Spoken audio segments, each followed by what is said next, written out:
致命伤是头骨的锐器穿刺，从形状间距上来看符合首次的特征。另外，从伤口的角度分析，凶手在行凶时和死者存在一定的高度落差。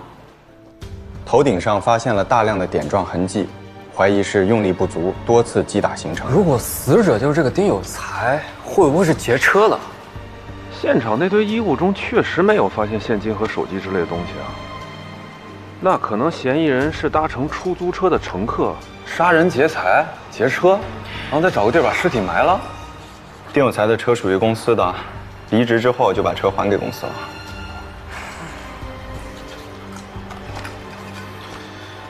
王总、刘洋，你们俩去找找丁有才的同事啊。小叶，你跟我再去户籍地看看去。是，走。是。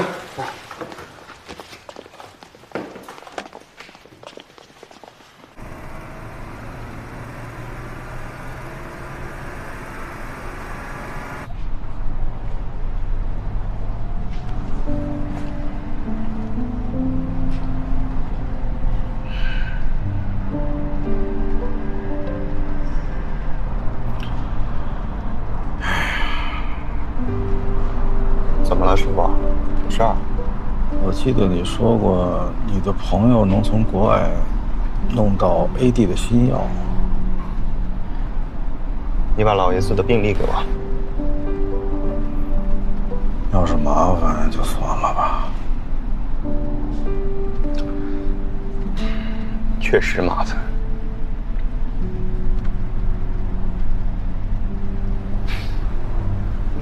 记得把病历给我。好，谢谢。这照片一看就是三秃子，错不了。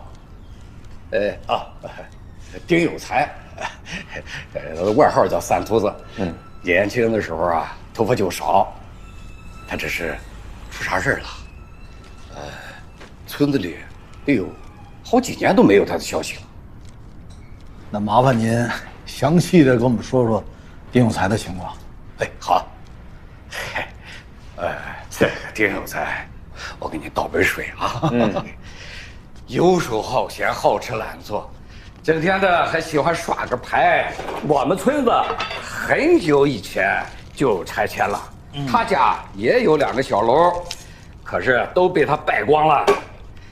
他父母啊，就他这一个儿子，砸锅卖铁给他娶了个媳妇儿，丁秃子他还不上进。都结了婚了，还整天的想着出去耍，两口子啊感情也不好，成天的打架。谢谢啊。有几次打得厉害啊，都闹到派出所去了。丁有才家暴啊？不是，是反过来。丁有才的媳妇啊，彪悍，人高马大的，凶得很。丁有才跟他打架，吃亏的时候多。要我说，这就是啥锅配啥盖儿。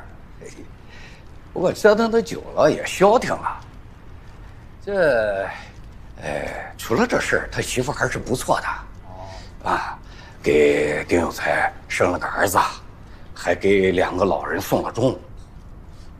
丁有才有儿子？有啊，叫什么来着？丁有才的妻子和儿子和他不在一个户口本上吗？丁有才媳妇是隔壁镇子上过来的，好像是姓于。人家是城镇户口，所以啊，孩子就跟着他妈。就为了能在县里边上好学校容易些，现在叫区里了。这本来对孩子是个好事，可是丁有才就不乐意了，觉着孩子跟妈他丢了面子，抬不起头了，就为这事啊还闹了好几次。哎呀，但是他又杠不过他媳妇儿，他一生气出去打工去了。这是什么时候的事儿？得有20年了。他儿子丁宇和我小女儿是同年的，25岁。去哪儿打工了？这我还真不知道。那丁有才后来有回到过村里吗？回，经常的回，不愿意干重活，整天的还闲这闲那的，他干啥他也干不时间长。他媳妇啊就感觉指望不上他，就自己到市里找了份工作，然后把孩子也带到市里去了。那这个丁有才的媳妇儿，咱们还能联系上吗？我可没有那个本事，都烧成灰了人。丁有才的媳妇得癌症死了。丁宇那一年上初中，13年前。那个叫丁宇的，现在干什么呢？这我还真不清楚。有人说丁有才把他儿子带走了，也有人说丁有才就给了他儿子一点钱，就撒手不管了。不过后来我倒是见过他一回。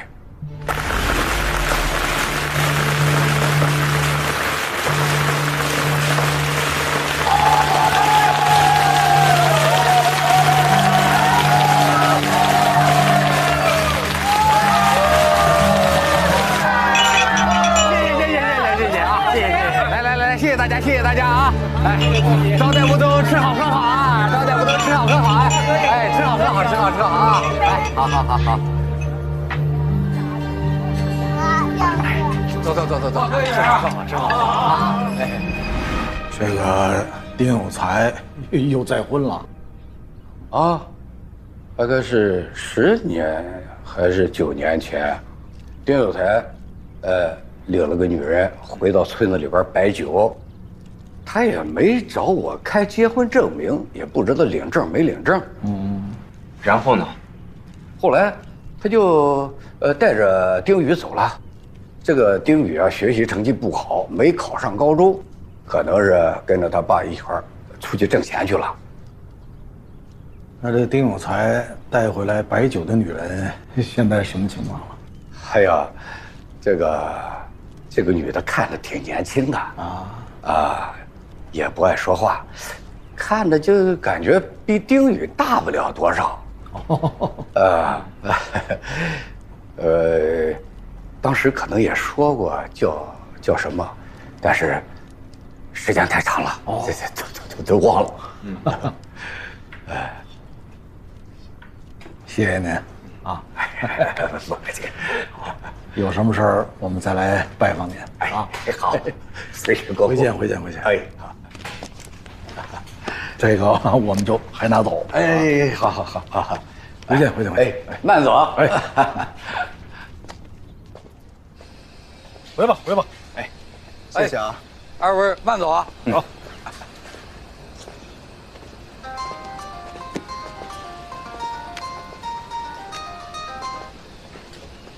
喂，哎，叶谦，我们有新的发现。你等一下啊。说。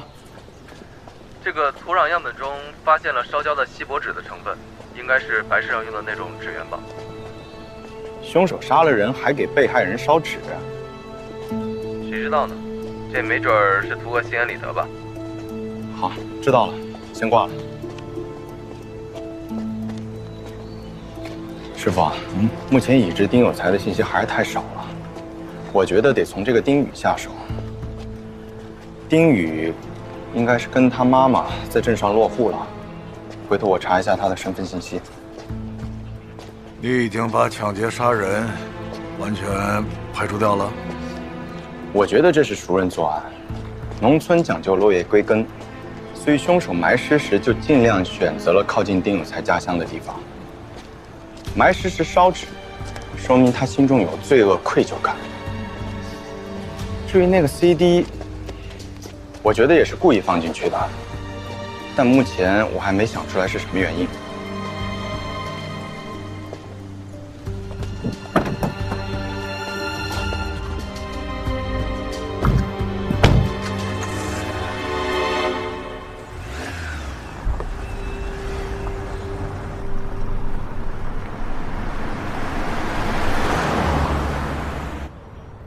请拿好您的随身物品。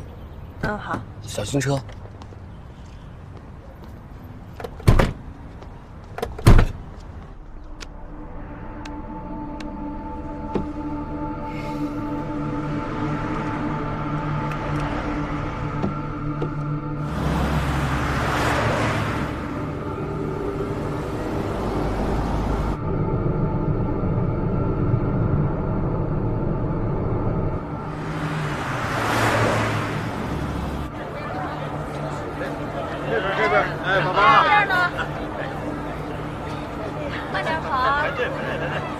这儿呢，这儿呢。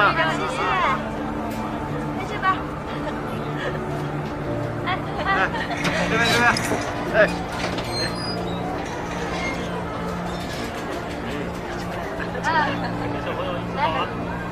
今天学了些什么呀？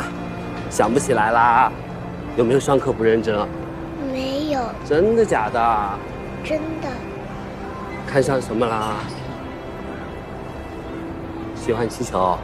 穿上盔甲，马上出发，小心脚啊！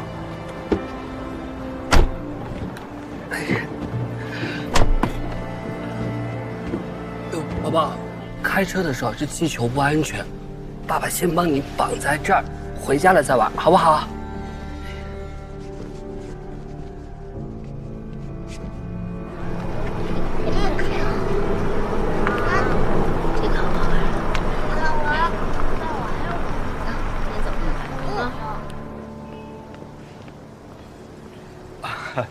二位好，方强是吧？啊，对对对，警察。哦，有点事儿想问你。身份证先给我看一下吧。哦好。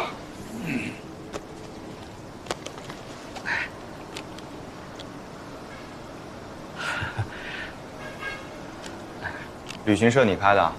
是，你看我这营业执照都在墙上挂着。我是个遵纪守法的公民，我真没干坏事。那我怎么听说你开了个婚介所，还跨境婚姻，啊，挺时髦啊！那跨境婚姻这一块，那都是快10年前就没干这个业务了，真的。哎，二位，来，坐下聊吧。啊，来，谢谢啊。丁有才认识吗？哎，认识。怎么了？他犯什么事啊？哎，警官，他犯什么事？我不知道，跟我真没关系。我们已经好多年都不见面了，连电话都没打过。可我听说你们俩关系不错呀。这以前呢，在一起开出租，啊，整天在一起趴台子，这闲了也打牌，这一来二去就熟了嘛。不过这已经是近10年前的事了。刘备，哎呦，老爸，回去了，我刚回来。来，刘备，绝壁湖。哎呀，这个齐对儿啊，齐对儿，来。哎呦，老丁，来，今天手气不错呀！哎，今天我可要大杀四方，今天可得有你！换人如换刀，好久没领你的钱了，这就看个人的手气了。哎，肯定有你！你都不死的呀？这么多天客人又不多，好不容易出个局子，还不玩2把过瘾？来，我的啊！丁有才和谁结过怨吗？丁有才吧，我觉得这个人性格挺好的，他对人也挺大方、挺仗义的。反正据我所知啊，他和大家的关系都不错。结怨倒不至于吧。这丁有才喜欢听歌，唱歌吗？他喜欢听邓丽君，这没事啊，还老哼哼。红豆，100分。好了。哎呦，怎么样？给钱。人气也没谁了。哎，这你来你就克我，看我的吧。哟，你干嘛呀？好，战歌一曲，黄金万两。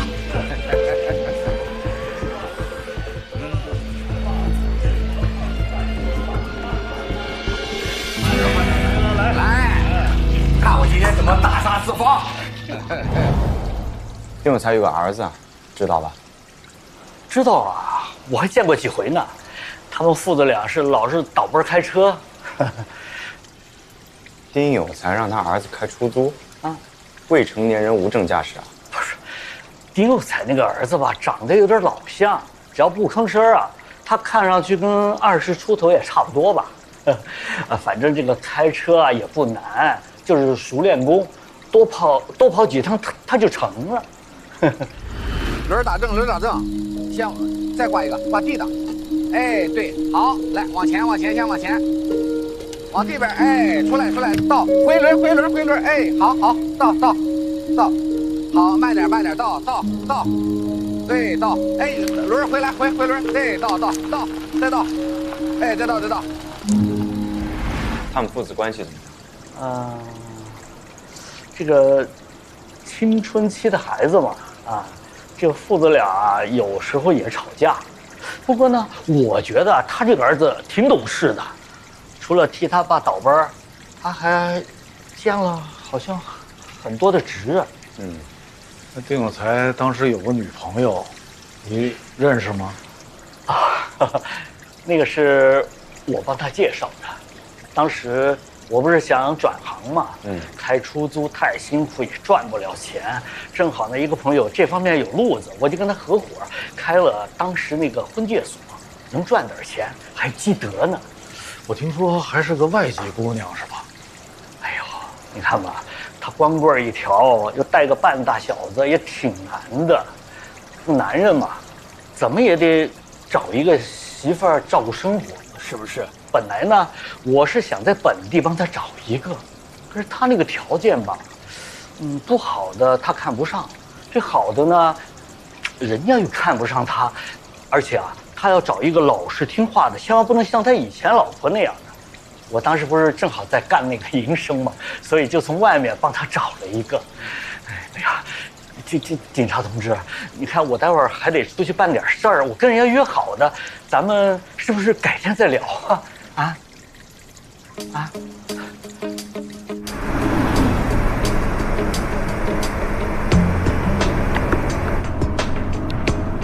怎么的？坐这车不自在啊？哪儿能啊！我是个2米，但这辈子是第一回坐警车，这有点激动。哎呀，你们也太客气了，你看还专门送我一趟。说说丁有才吧，人家是自愿的吗？手续合法吗？那必须是自愿的。我还带他过境到那边，和对方家里人见了一面，亲手把这个彩礼交到了对方父母的手上。这一切都是按正规的程序走的。收了不少钱吧？哎呦，就是成本价，这个友情价10万块人民币。嘿，说说那女孩的情况详细一点。哎呀，这个我得回去查一查资料吧，这毕竟这么长时间了。我就记得吧，刚领回来的时候，给那姑娘起了一个中文名字叫于玫瑰，对，好像就跟他去世的老婆是一个姓。那姑娘当时17岁吧。你不要这样瞪我，这个年纪在他们那边已经是晚婚晚育了。在我们这儿不成，那还得等几年才能领证。这后来因为不跑车了，加上生意忙，跟丁有才这个走动也就少了，再往后呢，这个联系也就断了。哎，警官，这丁有才到底怎么了？这听起来都不像是犯事倒像是出事了。发现了一具尸骨。怀疑是丁有才。尸骨？如果能确定是丁有才的话，那他在3年前就已经死了。啊，这去年我还见过他儿子呢。说来也巧了，那天我车坏了，叫了一个网约车，这个司机啊，竟然是他儿子。哎呀，哎呀，手机尾号7482。哎，你不是丁有才的儿子吗？哎，你爸他还好吧？他回老家了。哦。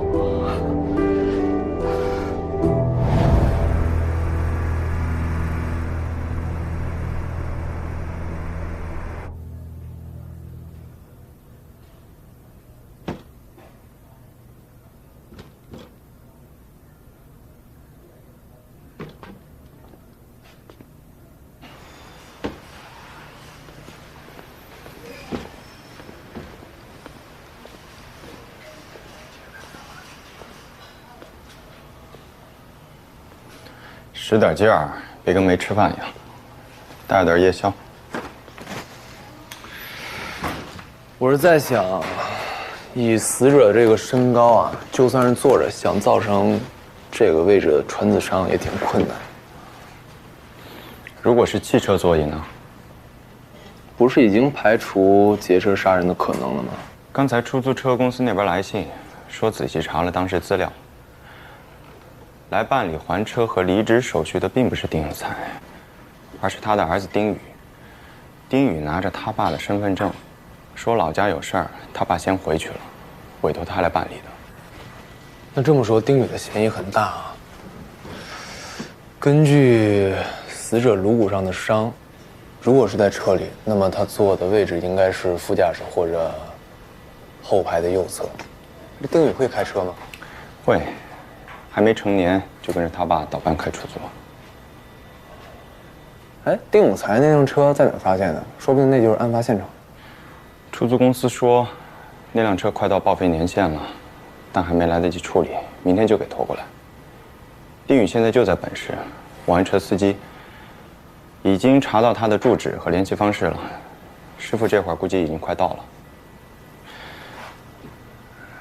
韩昭呢？他真的要出国了？可能吧，我看他发的那个朋友圈，店反正都转让了。你们最近没联系？联系了。我现在就想着好好工作，等他回来，止步于朋友的关系。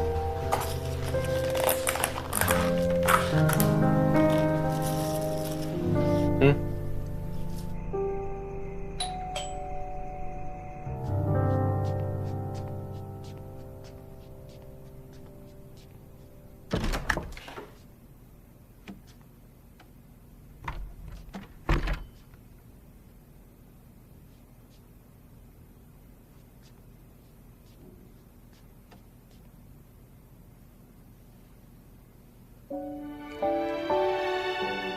还有你这个一直戴着的戒指啊，塑料质地的，漆面磨损严重。我推测啊，就是你们两个小时候玩过家的时候他送你的。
这个气球啊，像是带着小宝宝呢，进入到了一个未知的世界，带着害怕和好奇。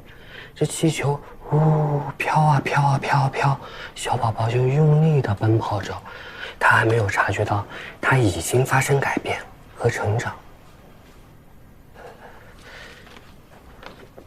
困了，困了就睡觉好不好？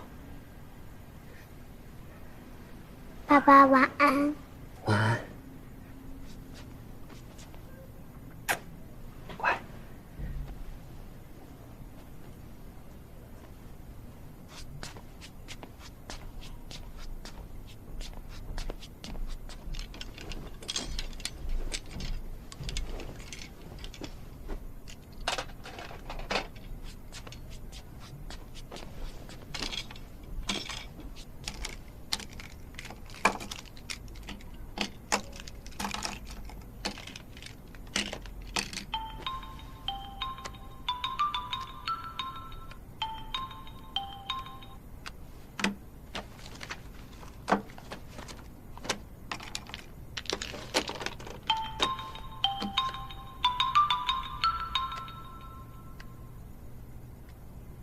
喂，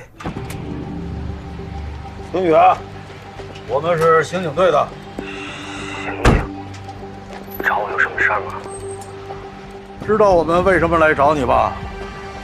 我们就在你们楼下。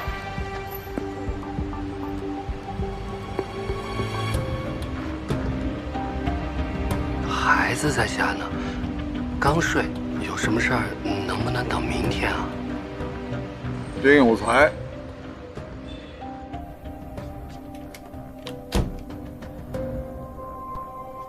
一个人带孩子啊？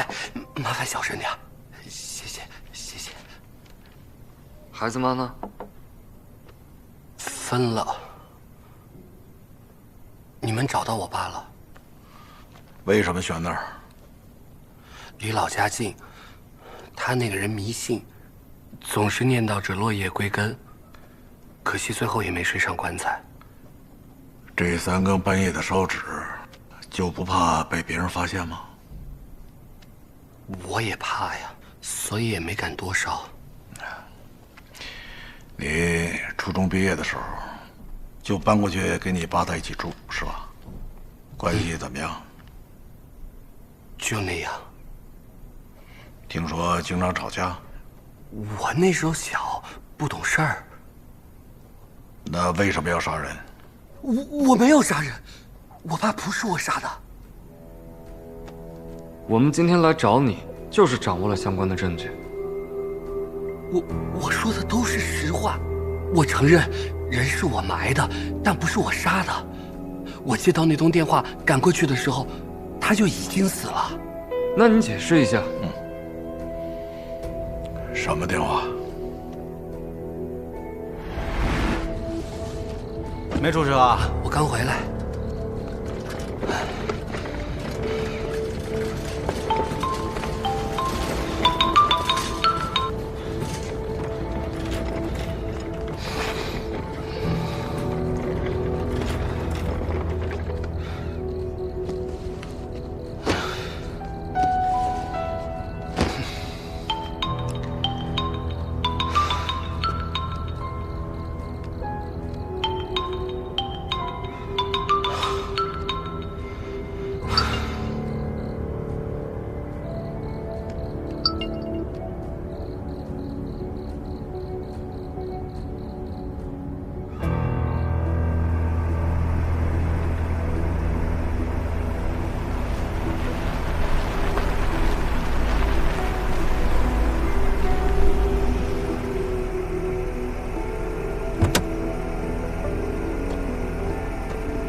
如果人不是你杀的，你为什么不第一时间报警？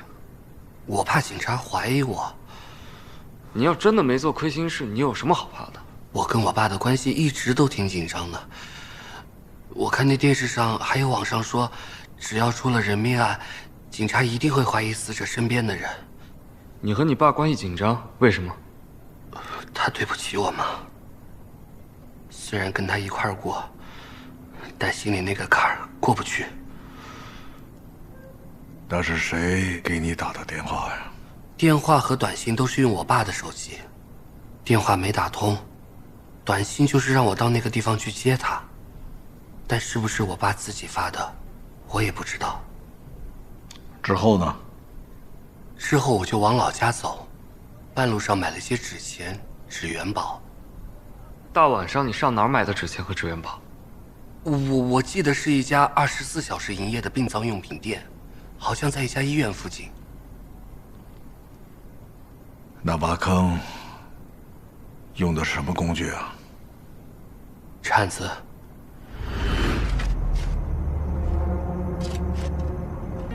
一直在出租车的后备箱里放着，因为老往远郊跑，路不好，沟沟坎坎，怕陷进去。车里就常备一把铁锹。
转天，我找地方洗了车，还给了公司，跟他们说，我爸回老家了。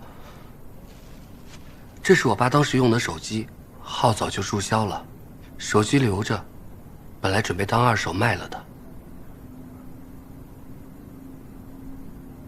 我要是进去了，我儿子……没有其他亲属吗？我妈那边倒是有。但好多年都没有来往了。你爸喜欢邓丽君？那碟是正版的，限量版可不好买啊。我妈喜欢，我爸喜欢听邓丽君，就是受我妈的影响。那会儿，他们关系还挺好的。碟是我爸自己买的，一直在他车里放着呢，都没来得及打开，留着路上听吧。说说于玫瑰吧。我和他不熟。我爸死了之后，他就走了。去哪儿了？我不知道，可能回家了。那你爸和他领证了吗？没有。他刚来那会儿年龄不到。那3年前他20多了，为什么不领证？这他跟我爸的事儿，我哪知道啊？他们关系怎么样？就那样吧。你们住在一起？租一套大一点的房子，钱都紧张，怎么可能租2套？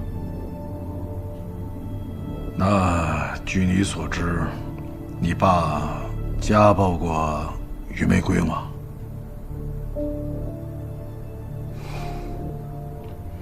他在这边没有熟人和朋友？可能有些同乡吧，像他这样过来的人不少，但具体我也不清楚。方叔应该知道，他们好像还挺熟的。方启航？对，他们好像时不时的有些同乡的聚会，就是借的方叔的地方。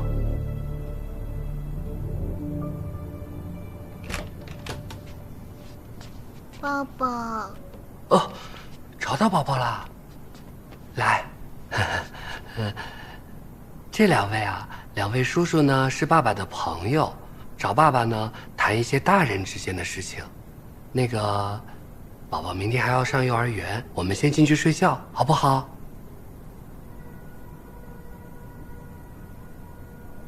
乖。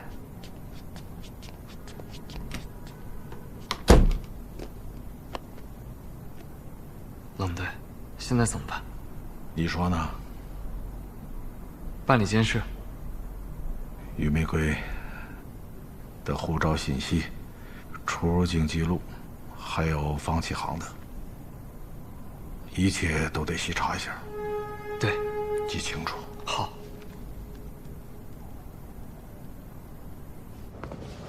冷队，丁宇3年前工作那家物流公司确实查到他工作信息，跟他说的呢也基本一致。出入境那边反馈没有查到阮世红，也就是于玫瑰的出境记录。于玫瑰那边签证续签的手续基本也是通过方启航旅行社代办的，包括丁有才死后。另外，方启航和咱们谈话之后，就订了明天飞西南的机票，跑了。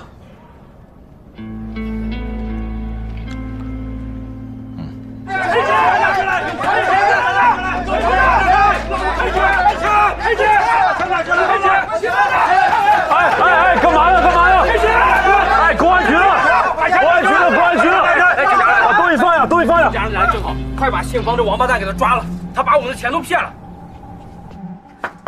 方启航，我们是公安局的。方启航，我们冷队之前见过。我不能出去，外边那帮人是来砸场子的，嗨，他们敲诈还恐吓我。跟他说，有什么话出来说啊，好好协商。方启航，不管你们有什么纠纷，可以坐下来好好协商。方启航，哼，他们自己守不住外国小媳妇，就跑到我这儿闹事。人是他们自己去相看的，婚也是他们自己到那边定的，这睡也睡过了，现在人跑了来找我，又不是我让他们跑的，我就是组织个旅游团过去，跟我真没关系。我儿子碰都没碰到，那小娘们刚入境2天就跑了，我们可是攒了半辈子钱给儿子买的媳妇，孙子没抱上，人没影了。我看不止我们一家，你们就是黑中介，故意骗钱的。还钱都一样，都是骗钱。放下来，把东西放下来，放下，放下。通知派出所，让派出所人来过来受理。是。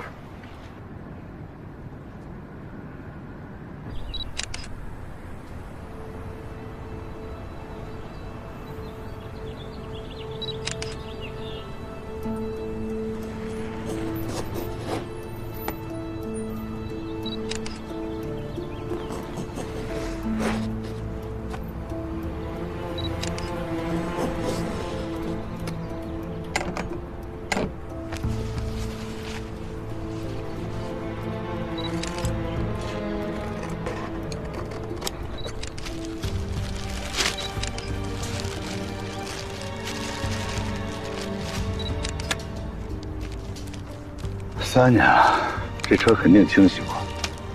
又是出租车，不知道坐的人有多少。所以得仔细点啊。表面上如果找不着，在这海绵或者织物里头，肯定能找到线索。小心点。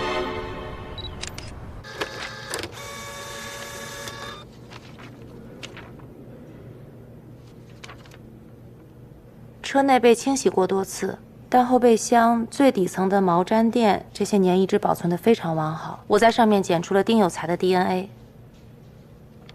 另外，手机壳上检出了一名未知女性的 DNA 样本。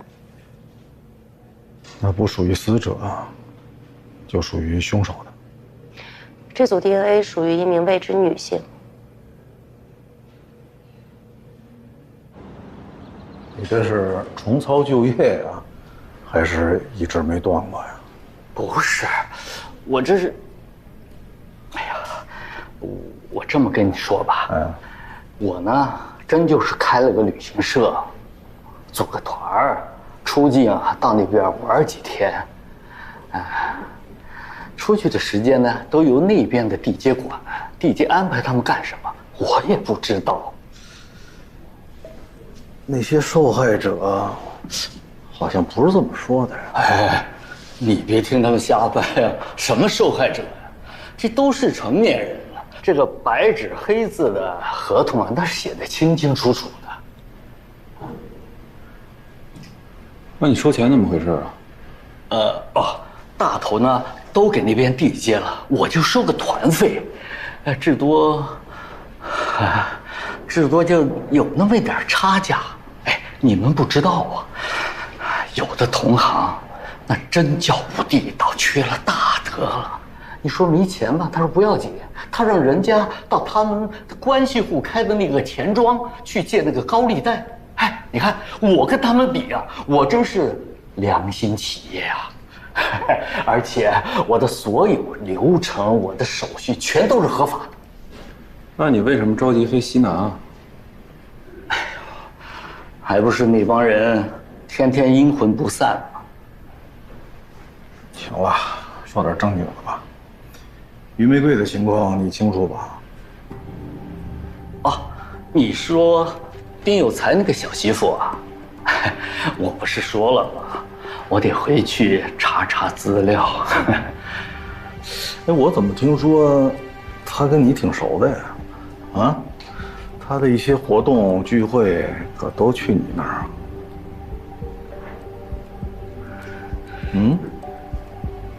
我可警告你，多次跟我们这儿撒谎啊！我们现在开始怀疑你与这个丁有才的死有关。哎，不，跟我没关系，真没关系。是不是丁宇那小子说的呀？哎呦，这个臭小子怎么能血口喷人呢？我都没把他妈他后妈和他那点丑事拿出来说呢。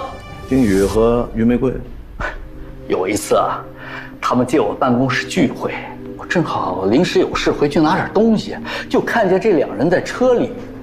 哎呦，虽说没领证，那也是儿子和后妈呀！你说这都是什么人呢？所以是你告诉丁有才？不，这倒没有。这是人家家务事嘛，我也不想瞎掺和。不过呢，我估计丁有才他知道了。哎，要不然怎么老打于玫瑰呢？那要按你这么说，丁有才经常对于玫瑰实行暴力。哎呀，按说啊，这个死人的坏话，我也不能说的。不过这个丁有才呢，有时候下手啊，确实挺重的，怀了孕也打。于玫瑰怀过孕啊？什么时候的事？一个4、5年前吧。那孩子呢？听说流产了，丁有才打的。你这不知道挺多的吗？那你说你跟他不熟？于玫瑰现在人在什么地方？我不知道。你啊，最好想清楚再说。我真不知道，我这不是也正要去找他吗？哎呀，这个外国媳妇结了婚就跑的确实有，但是现在这么多也不正常啊，所以啊，我得找他问问。我买机票就是为了去找他。那你和他一起做这个跨国婚姻的买卖？哎，是出境旅游，旅游。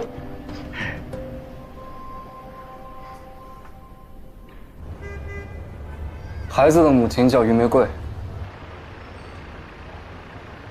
你给孩子上户口的时候是需要出生证的，出生证上孩子的生母是阮世红，她的护照号和于玫瑰一模一样。我就有点奇怪啊，你爸怎么给他起个名字叫于玫瑰啊？还跟你妈同姓？名字是我起的，我爸不太高兴，但也没反对。那你们什么时候开始的呀？他头一个孩子流产以后。那孩子是丁有才的，对吧？一开始我叫她阿姨，她不让，说我把她叫老了，让我叫她姐。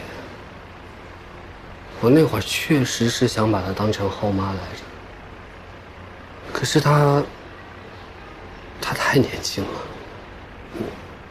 我也太年轻了，就冲动了，是吧？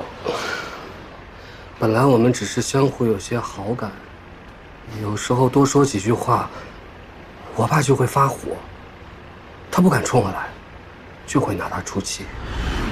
试试看。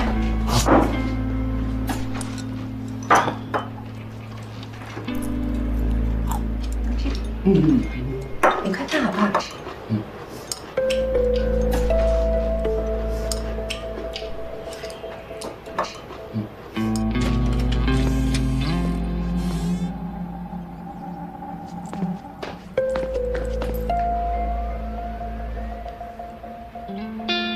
他又打你了？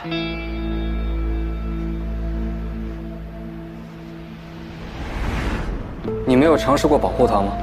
我当然尝试过，但只要我一解释或者维护他，我爸就会在我不在的时候变本加厉，所以我干脆找了很多兼职，尽量不跟他单独相处。我爸总是疑神疑鬼的，他始终不相信这个孩子是他的，结果就……那之后，我们就在一起了。他想让我带他走，可是我……丁有才发现了吗？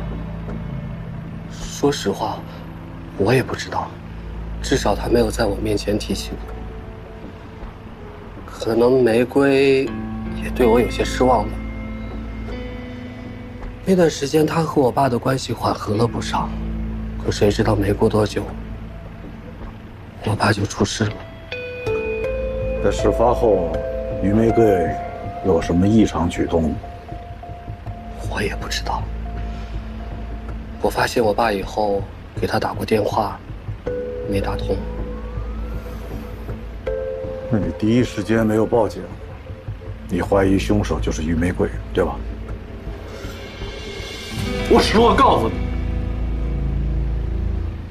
我们已经掌握了大量的证据了。你要再这么遮遮掩掩的，只能增加你的罪责，知道吗？我爸没吃完的那顿饭，饭盒是从家里拿过去的。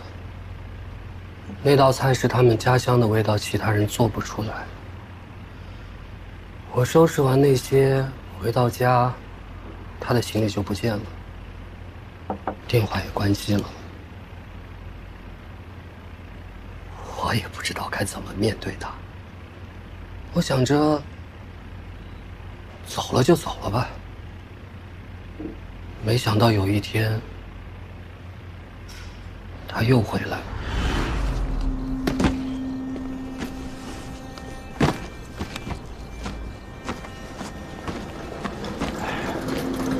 丁远，外面有人找你啊！找我？对。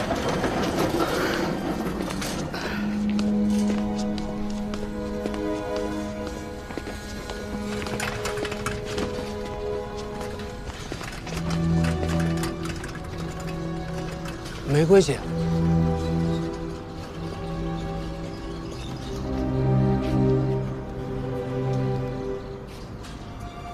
生完那个孩子后没几天，他又走了，我也没去找。我想这次他应该不会再回来了。你没有问过他关于你爸的事吗？那这几年你们没有联系？没有。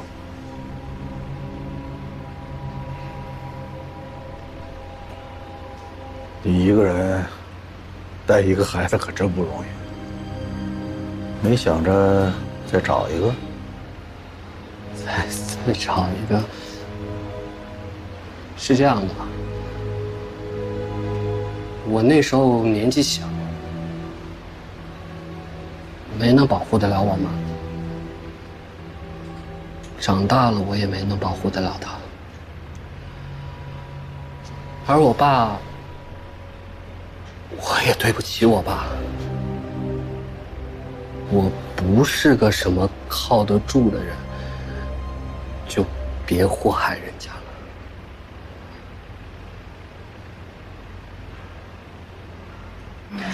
来，聊什么呢？听你们俩这个。嗨，哎，你们吃我们女人聊的，你们就别打听了。我去收拾厨房，快吃吧。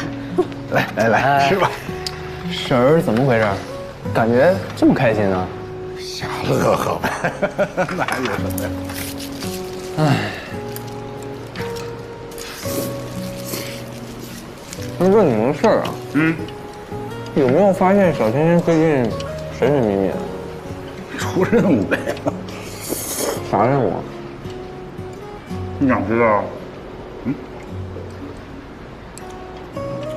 失眠。啥？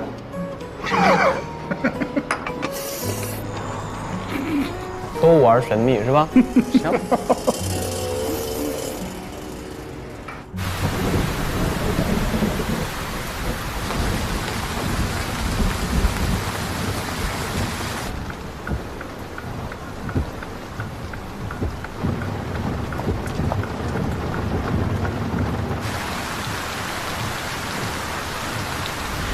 我们认为呢，这次包黑叫你们去华山呢，目的有2点：一是试探阿火这伙人呢是否确实有将货物能够安全地带进湾南云溪的能力；二是试探你那个伪造身份，包黑动心了。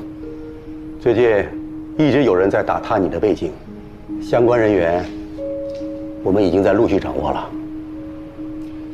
这次的任务十分艰巨。你遇到难以想象的困难会很多，你一定要谨小慎微，必要时可以终止任务。小叶，安全第一。明白。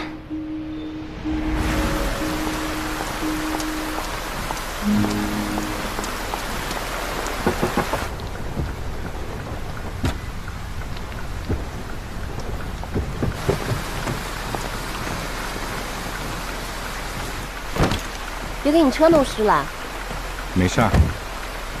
他们仨呢？不是早都跟你说了吗？今天就咱俩。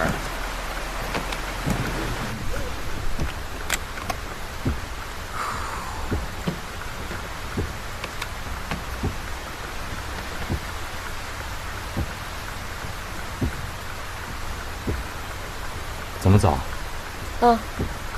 按导航走吧，先往华山市开，快到了我再告诉你。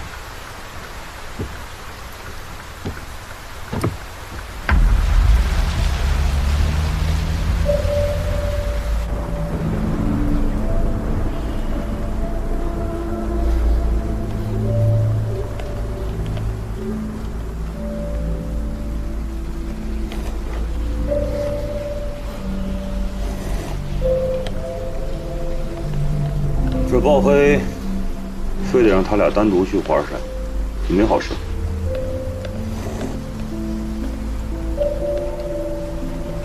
疯子，一会儿吃完了，跟我上华山溜达一趟。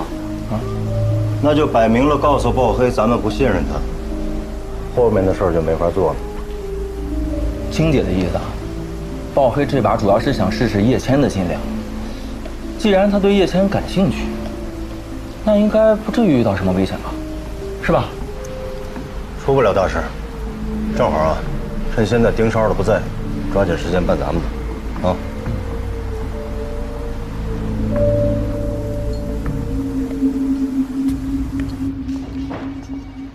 走。我刚想去找你。DNA 检测结果出来了，发现未知女性与丁宇抚养的那个孩子存在母子血缘关系。也就是说，案发当晚那短信和电话都是于玫瑰经手操作的。手机壳与案件上都有她的血迹，目前她的嫌疑最大。龙队，但是，按您说的，让方启航和于玫瑰联系。于玫瑰现在的飞机飞云溪2个小时之后落地。哎，你跟他说说。你仔细看吧。走，走了，张姐。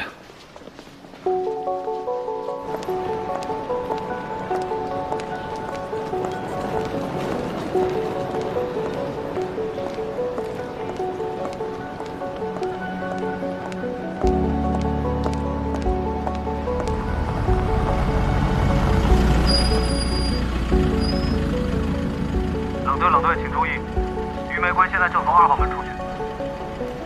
收到。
毕竟这几年我们成熟了一点，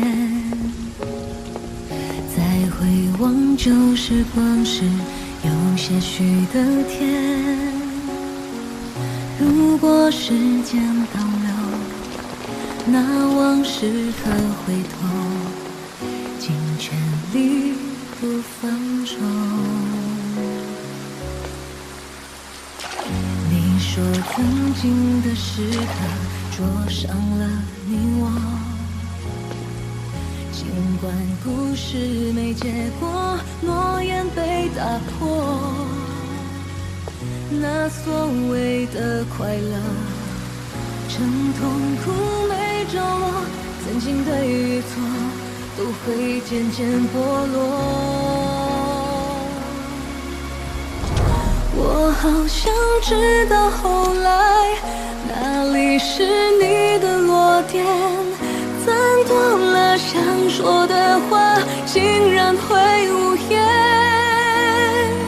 这个世界太大，可思念不怕远，对流星许个愿要灵验。也许我心里还是放不下，时间它从不曾为爱留下。你单独和我出来，你那位没讲。你在乎吗？你呢？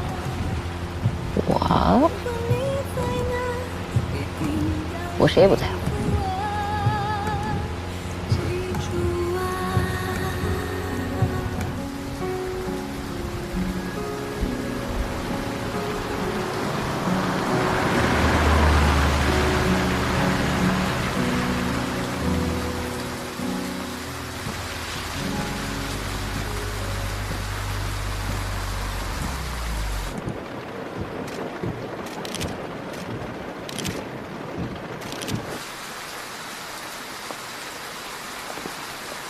这要加满，谢谢。好嘞。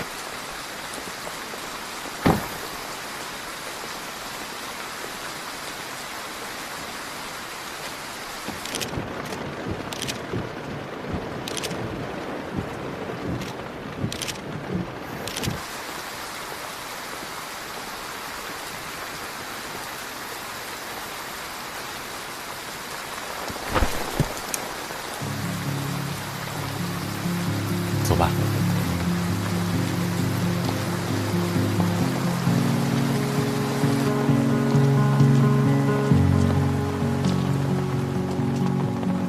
汗水替代泪水的重量，用伤口遮住枪口的声响，没有天生不屈的倔强，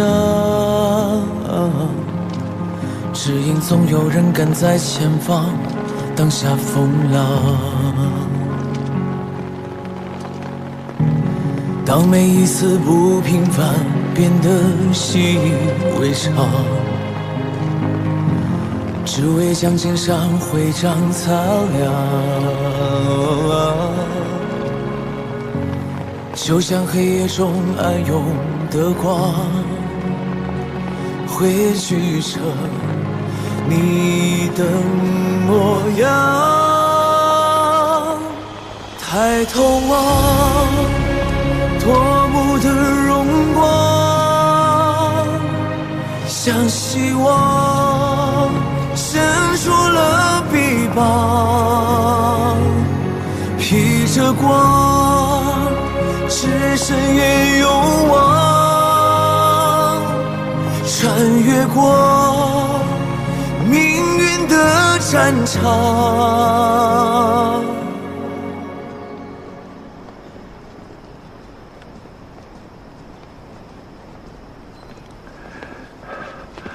龙队，我刚和物业打听了一下，物业认出于玫瑰就是那栋楼1单元202的租户，已经在这里租好几年了。而且据物业反映，那套房子应该住了不少人，总能看到新的面孔进进出出，都是比较年轻的女性。通知辖区，让他们派几个女同志来啊，可能会涉及到外国人。好，跟他们通个信儿。好，快去。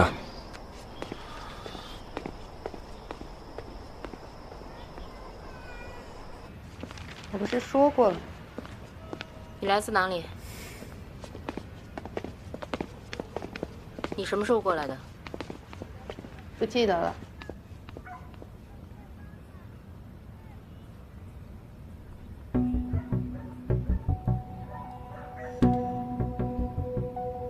于玫瑰，以婚姻为诱饵骗取钱财，在我们国家可是犯罪行为，你知道吗？这怎么能叫做骗呢？我这些姐妹们可是按照法律要求，一入境就办理了合法的婚姻登记。法律规定婚姻自由，要保护妇女权益。再说了，感情这种事情本来就是你情我愿的，现在女孩不愿意想走，你们政府应该保护才对。那离婚不应该去婚姻登记机关办理吗？要是能那么好聚好散，干嘛费那么大的劲？毕竟人呢是我介绍来的，我怎么都得负个责。但凡遇到那些爱动手的，日子过不下去了，我得给他们找个退路，兜个底儿。那这应该是你的经验教训吧？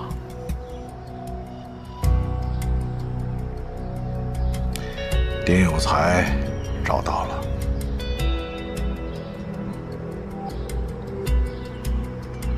还记得他吗？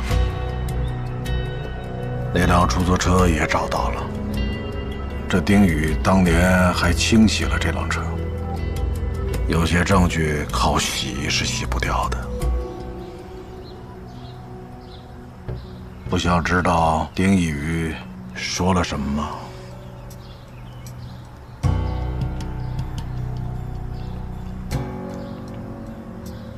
不管丁宇怎么说，人不是我杀的。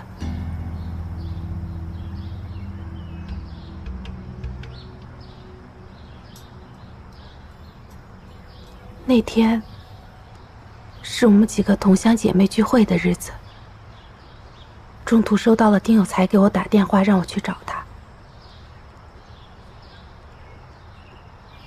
电话里感觉他好像是喝多了，情绪挺激动的。我不想去，但我知道，要是回头把他给惹火了，动起手来吃亏受罪的还是我，我就去了。等我到了那个地方，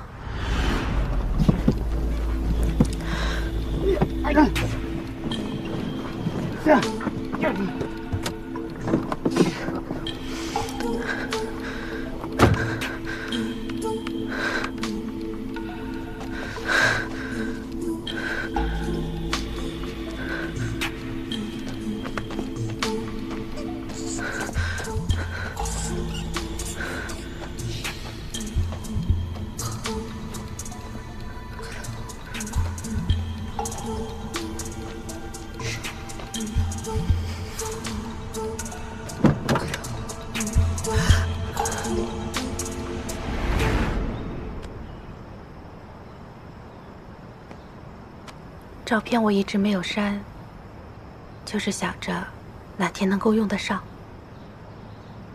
为什么不报警啊？我怕警察怀疑我，主要我的签证还没有那么合规，那时候我还不想回去。所以你找了丁宇？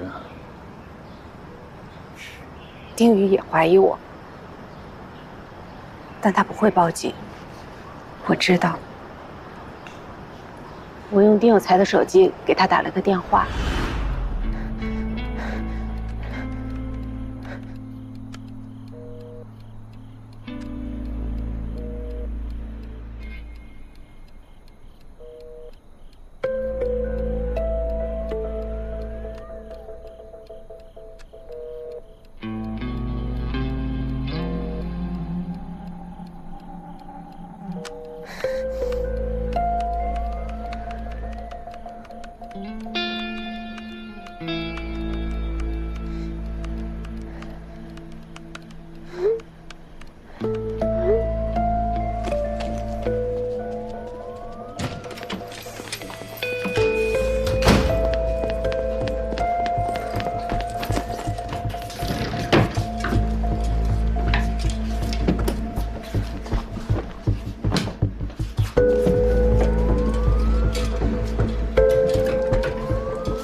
后来，我去投奔了这里其他的姐妹。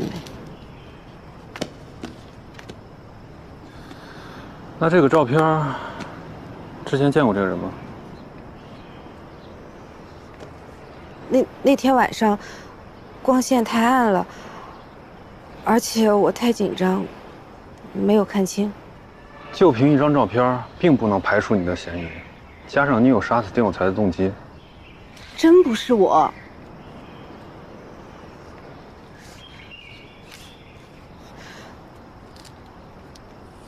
方启航，为什么？方启航应该是他。丁有才买我的时候花了10万，但是我的彩礼、手续费、过路费加起来不会超过5万，剩下那5万是方启航给赚走了。方启航，你个骗子！买在那边只值5万，你收老子10万，别让老子找到你，找到你老子就弄死你！走，找他身上去，走！你见过那把刀吗？丁有才没少用那东西吓唬我，有时候心情不好了，还会用它威胁我。只有丁宇在的时候，他不敢。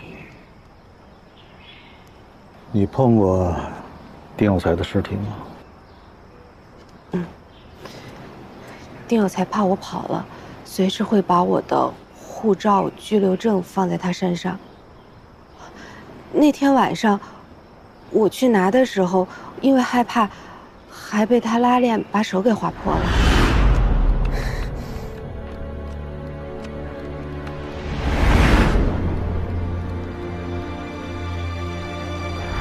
DNA 检测结果出来了，发现未知女性与丁宇抚养的那个孩子存在母子血缘关系。也就是说，案发当晚那短信和电话都是于玫瑰经手操作的。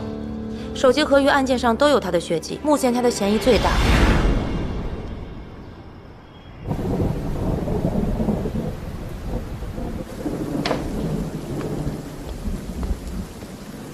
饿吗？要不要吃点东西啊？但他这里只有方便面，还是说我们把车往前开一点，等到了城里再说？方便就行。行。哎，加烤肠。好。老板，一根烤肠，2桶方便面，多少钱？18块。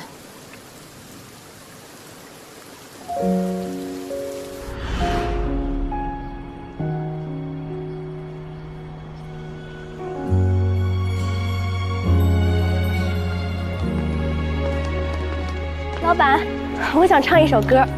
好，点什么？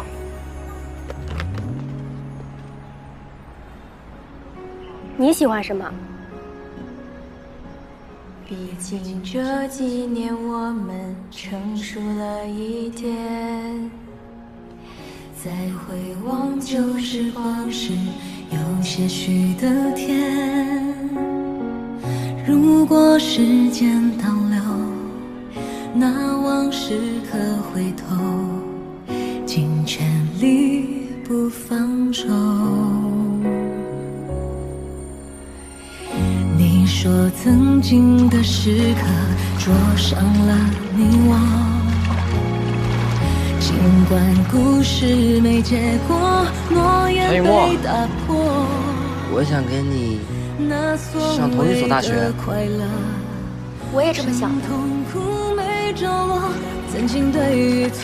你说什么？没听见？再说一遍。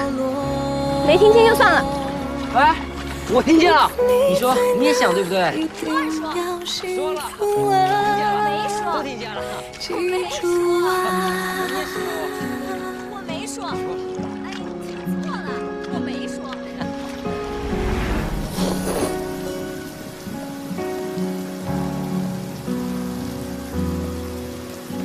那会儿你上哪儿去了？到处都找不到你。我一直想去找你，但我爸不让我出门。没诚意，不让你出门，你不会自己想办法呀？再说了，不是还有手机呢吗？手机也被你妈没收了。是啊，不过我还是想办法溜出来了，就在你们搬家那天。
你是出于愧疚才当警察的吗？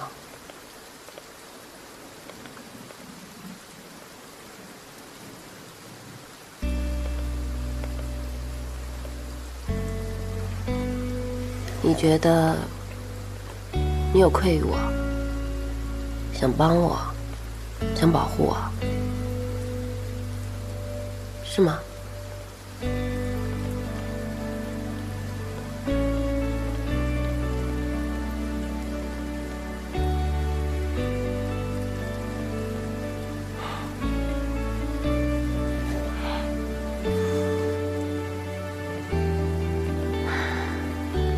算了，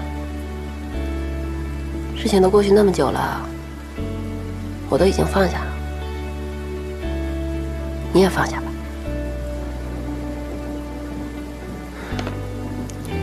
现在呢，咱们就各取所需。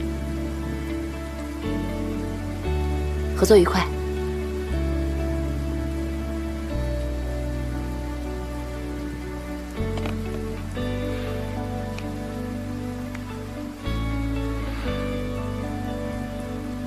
合作愉快。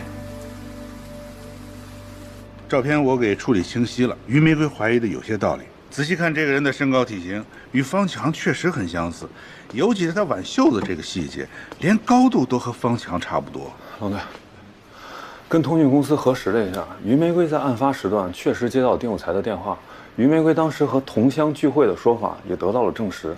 另外，丁有才被方启航坑那5万块钱的事儿也都是真的。方启航呢，当时有一个合伙人，据他所说，方启航一开始就是杀手，最早的一批客户呢也都是熟人，让他坑的不止丁有才一个，而且丁有才曾多次去过他们的办公室，威胁过要告方启航诈骗。死者手机壳与案件上均检出了于玫瑰的血迹，一开始我以为是他持首次杀人时割破的，但他却说是拉链找证件时划破的，这个关键细节他并未刻意隐瞒。而且徒手刺穿颅骨，这需要很大的力气，以于玫瑰的体力似乎很难办得到。那要这么说，丁宇、于玫瑰、方启航都有嫌疑，但以我们目前掌握的证据，不能锁定也不能排除啊。我有个办法。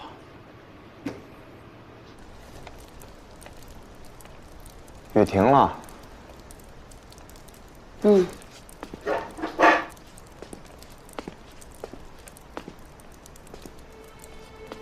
彩虹。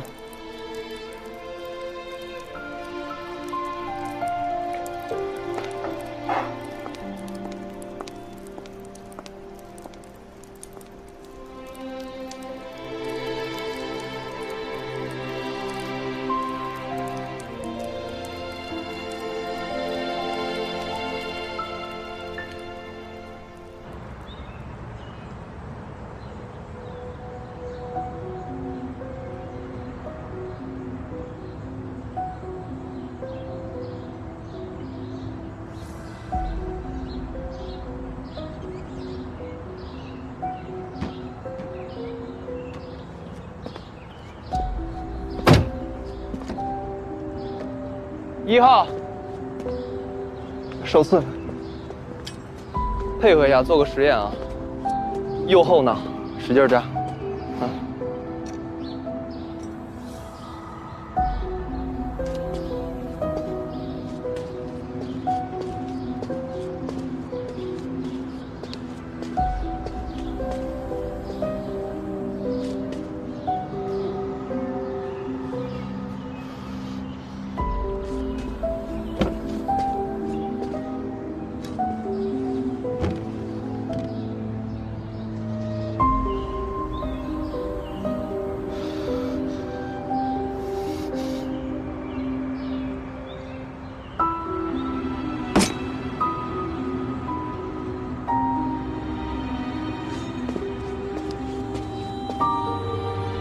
可以了吗？可以了。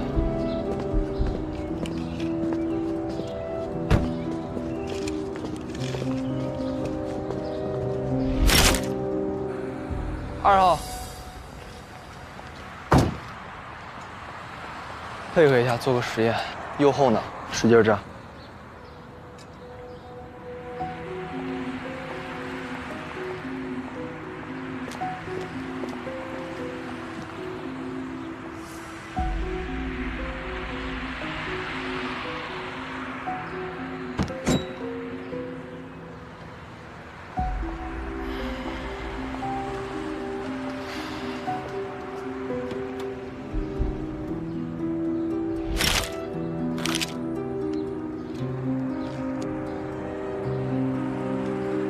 3号，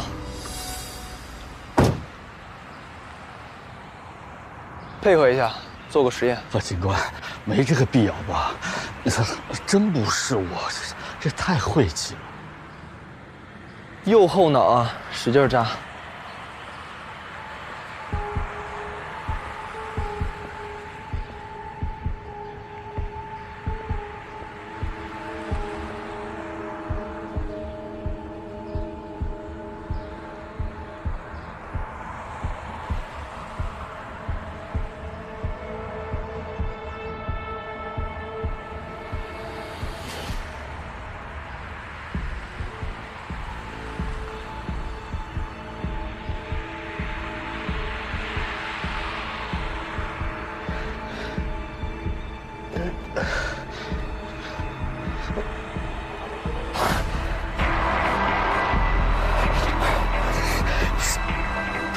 不是，你看，我真不太会用这个玩意儿。清者自清吧，有点心虚。嗯。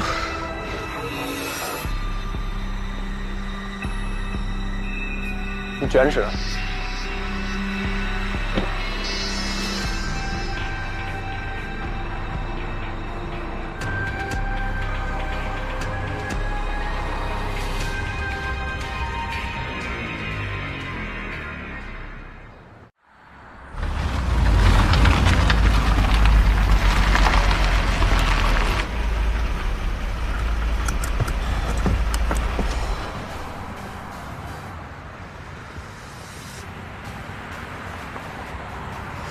华山目前最火的厂子，背后东家叫老侯，据说是爆黑手底下现在最大的分销商。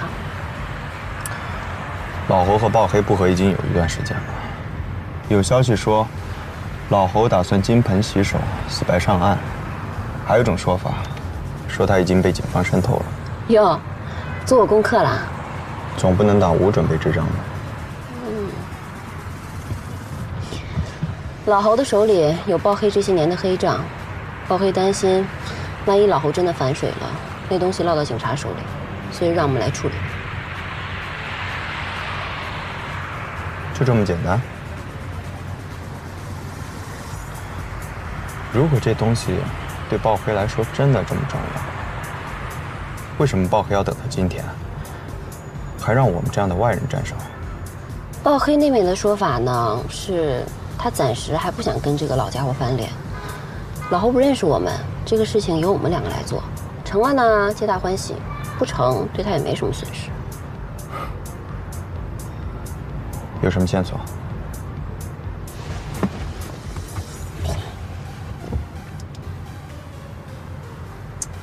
那东西呢就在这儿，老侯办公室的电脑里面，里面大概有4、5个保镖，还有酒吧的保安。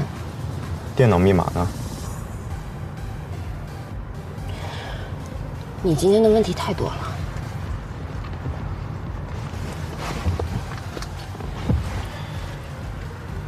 我们不光是来处理黑账的，对吧？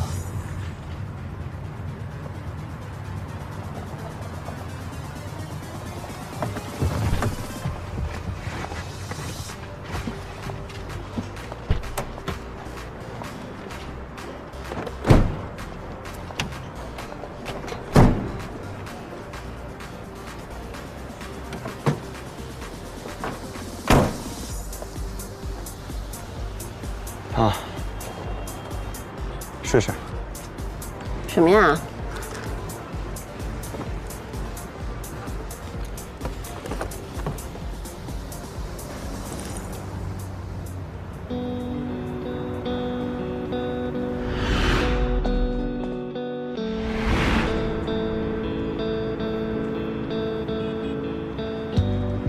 正好。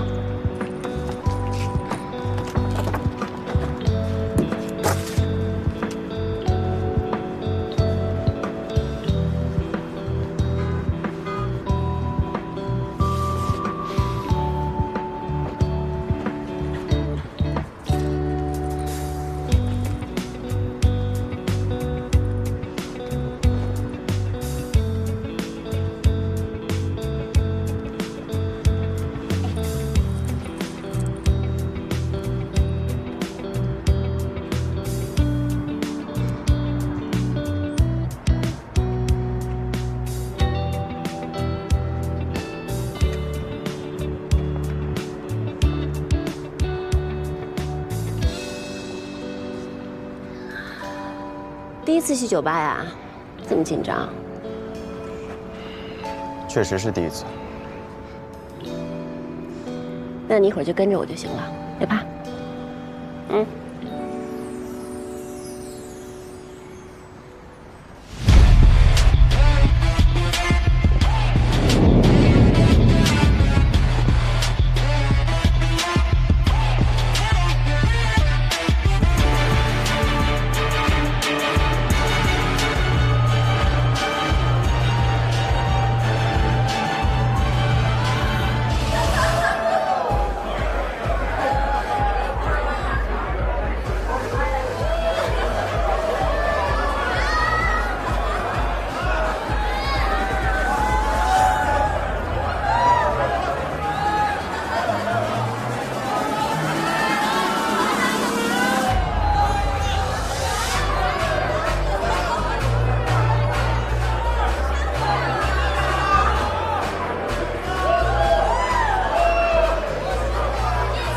人员。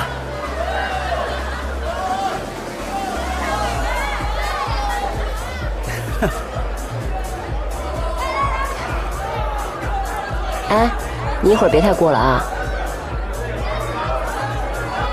美女帅哥，请问两位要喝点什么？给他来杯可乐吧。好的，请稍等。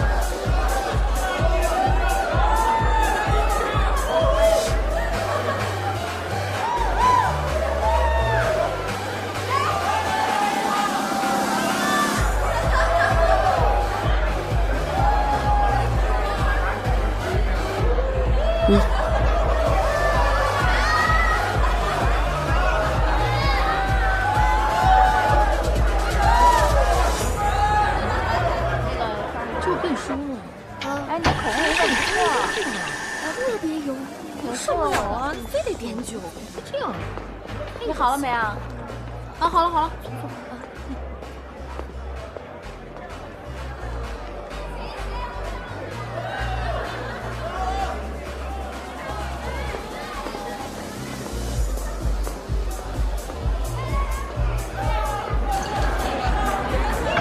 谢谢。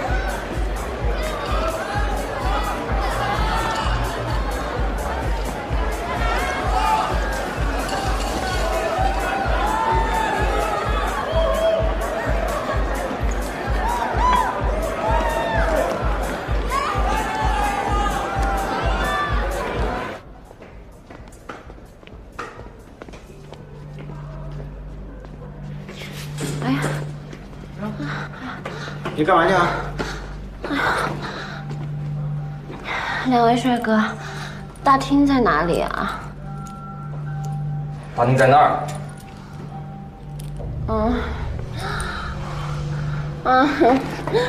人家喝多了嘛，你带我去吧。美女让你带她进去呢，还不进去？好啊。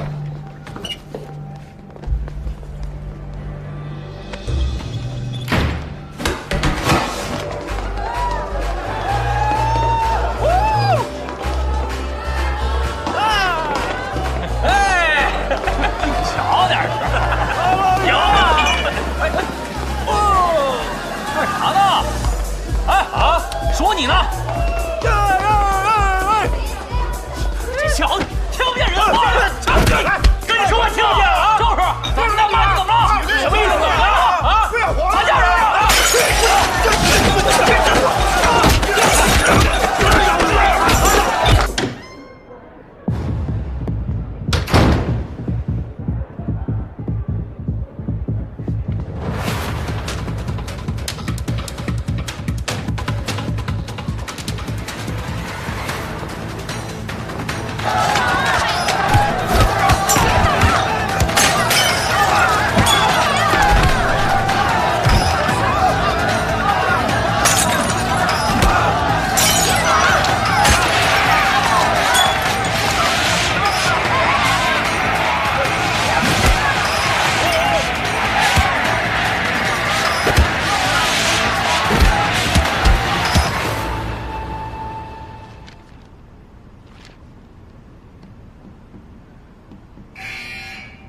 姐，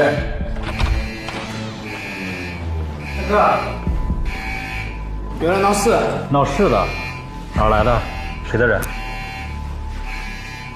多叫几个人先按住。你们这是干什么吃的？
坏了，下回去。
好慢啊你！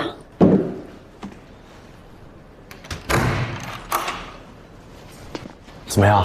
还要多久？快了。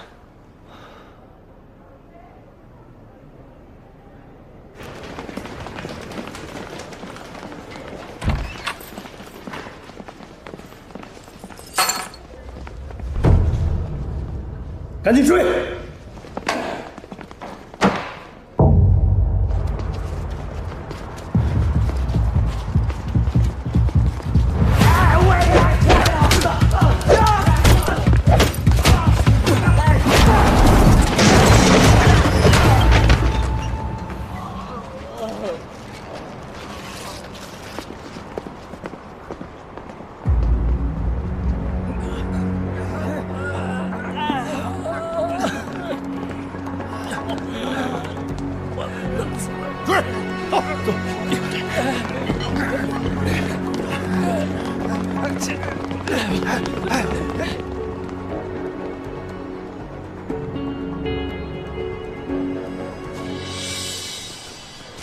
老大，成了。没忘了给老猴通风吗？说了。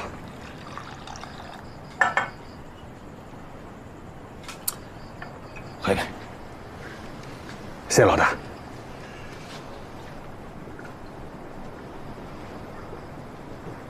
不烫吗？还好。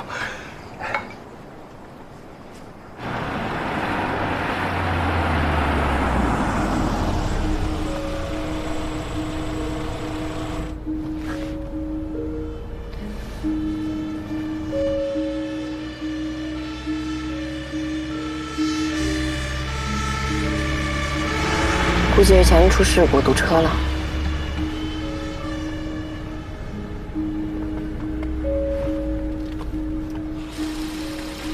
前面有事故了啊！注意安全，慢点开。前面有事故了，注意安全，慢点开啊！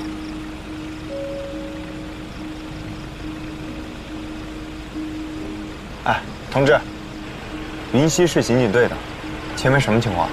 有辆小货车侧翻了，云溪刑警来华山办案啊！啊，对啊，同事，忙活一天累坏了。侧翻的话严重吗？没大事，就是把路堵了。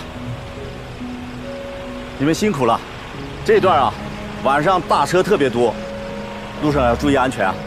好，谢谢啊，你们也辛苦了。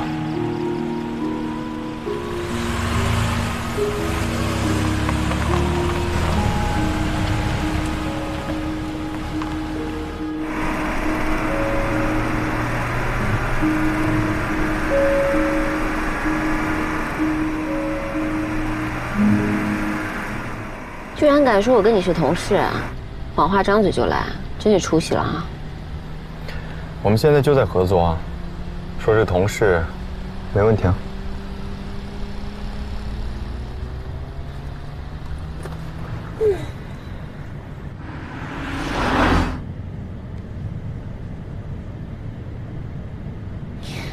开车注意安全啊！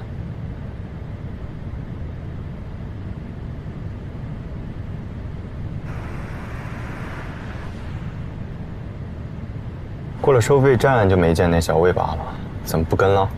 不跟还不好啊。不过后面那辆黑色别克倒是跟了挺久了。嗯，早注意到了。嗯，坐稳了啊。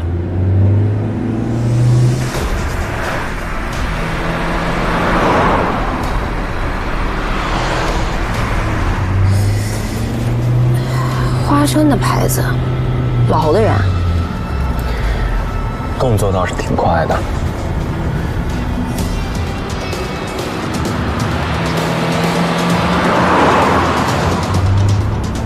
不止这一辆，后面还有呢。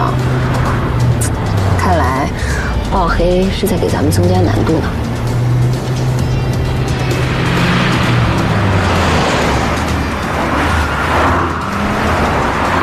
坐稳了啊。嗯。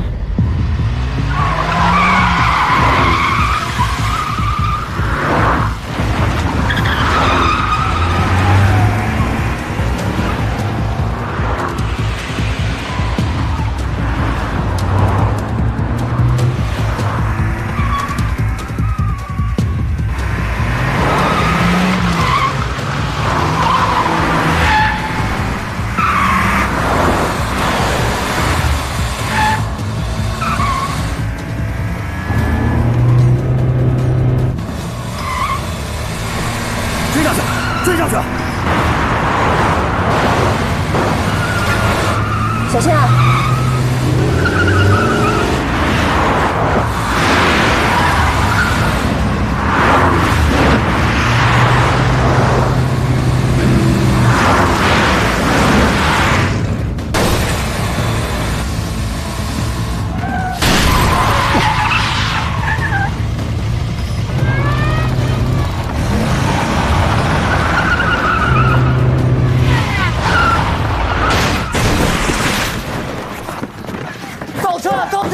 倒车追！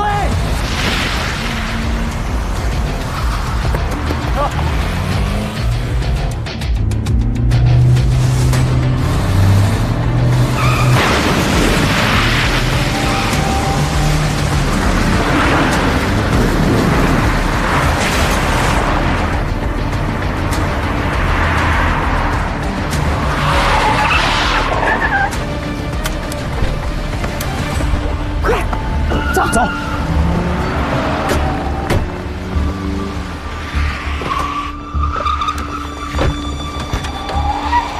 走，追！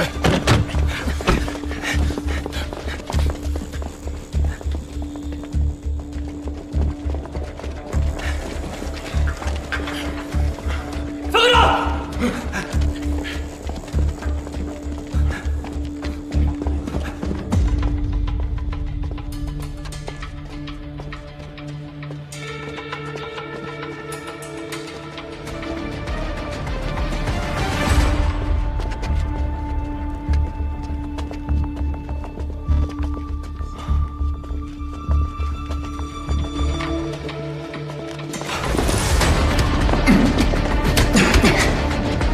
走。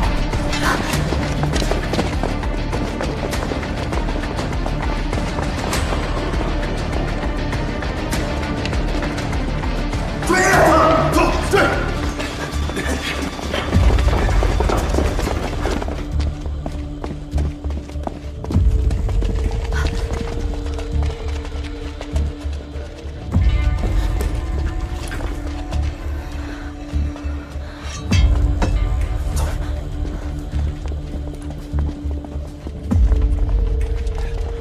那边啊！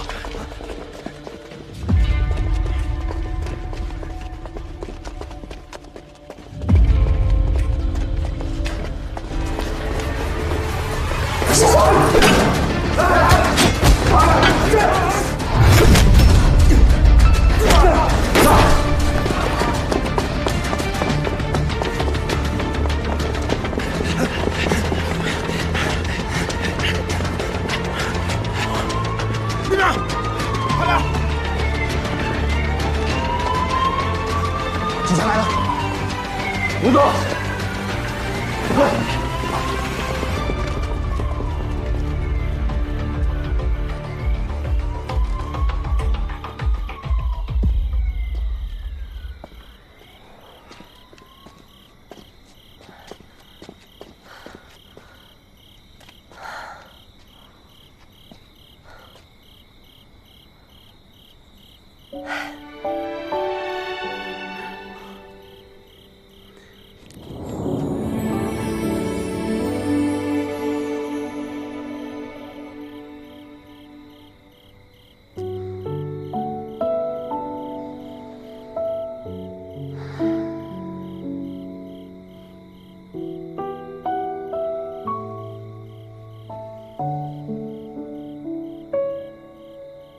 你的模拟实验结果和案发现场数据最接近，你怎么解释？这怎么可能？一定是什么地方弄错了。我跟丁有才无冤无仇的，我们关系好着呢。关系好，所以才坑5万块钱，是吧？不是，丁有才威胁说要去告你，所以你一气之下就把他给杀了。不是我，不是你，怎么有人会拍到你逃离现场啊？啊？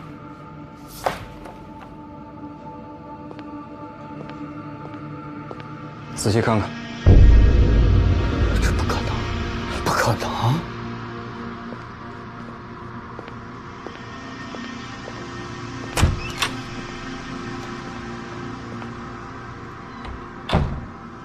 龙队，东西找着了。什么地方？就在他办公室，我们找到当年的凶器，那只手刺已经送到实验室了。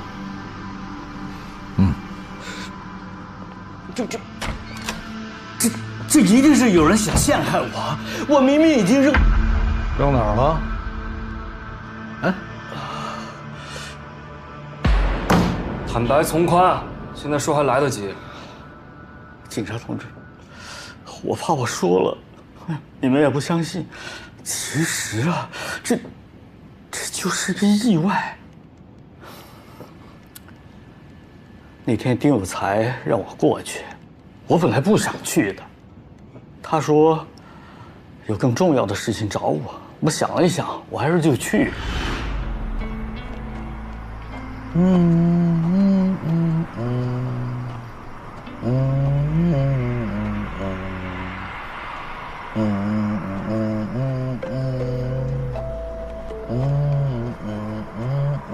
丁有才，你约我到这么偏的地方来干什么呀？啊？好事。好事。哼。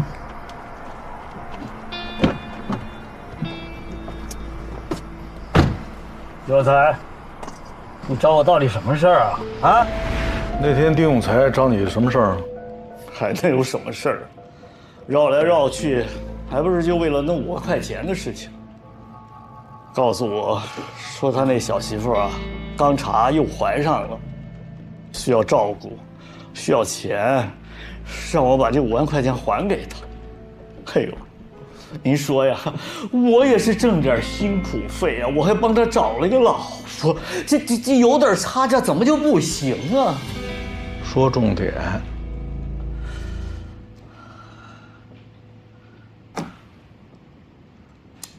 哎，那天啊，他反正喝多了，这个人吧，酒量不行，酒品也不行。他先给于玫瑰打了个电话，发了一通脾气，然后呢，他又开始耍酒疯，就拿出来那把刀子，就对着我就要捅啊，捅！他妈的骗我钱，弄死你！丁有才，你干什么呀？你疯了你！病了你！哎，干什么？骗我钱！哎，别！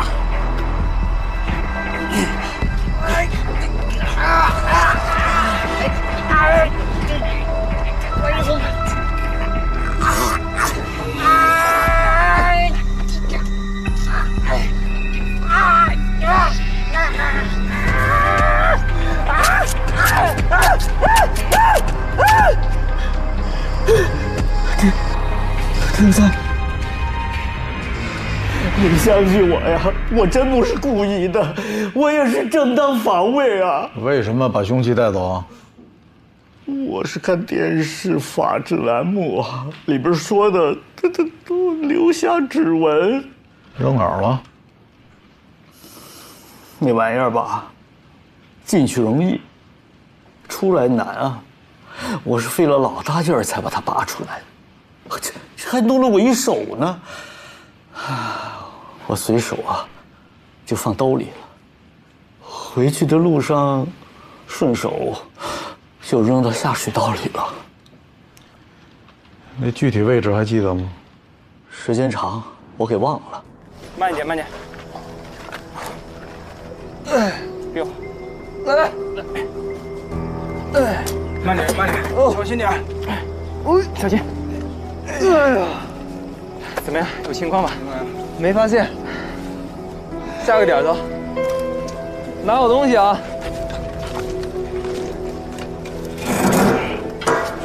帮个忙，来。往下吧，往下吧。小心点啊！小心点，慢点。没事。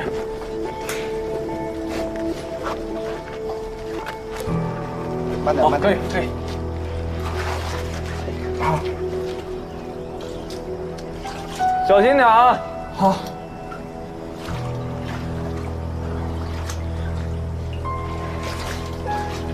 怎么样？有发现没？暂时还没有。还有几个点啊？2个。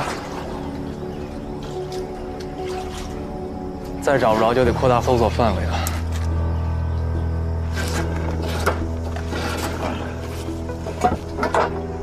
最后一个了吧？应该是我们最后一个了。我来。我给你打个灯。注意安全。慢点。小心。看着点脚下。哎。慢点，龙哥。注意安全啊！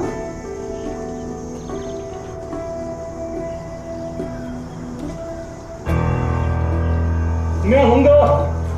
有发现吗？没发现，我再找找。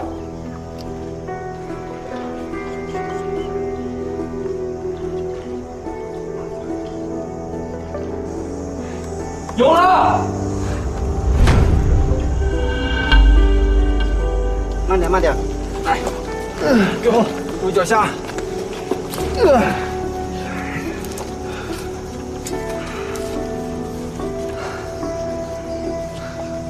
收队。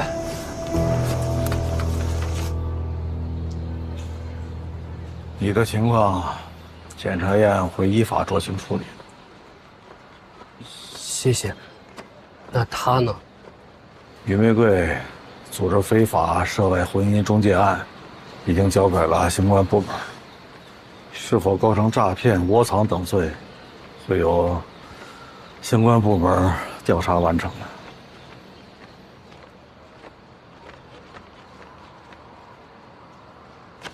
这是 DNA 的检查报告。这证据显示，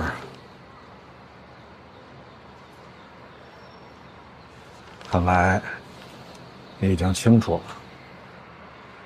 按照宝宝出生的时间倒推，那段时间我很少回那个住处，根本没跟他发生过什么。那你为什么呀？从他大着肚子来找我，我就知道他是不会要这个孩子的。虽然不是我的儿子，但也是我弟弟。这件事儿，还麻烦你们替我保密，可以吗？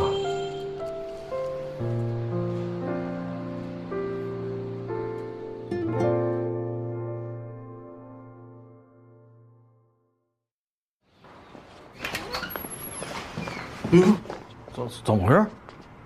我要给你爸洗澡啊，他非不让。你看看这一身水给我弄的，我跟你说啊，你这个活你给我多少钱我都不做。你看看，你看他给我挠的啊！对不起，对不起，这样，我再给你加码。有啥用？有啥用？你爸这情况，你赶紧给他送医院去啊！你呀，早点接受这现实吧。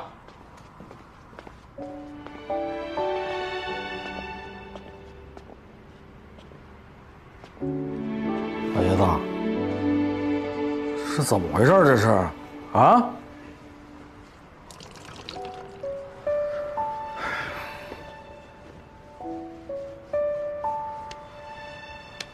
那流氓是谁呀？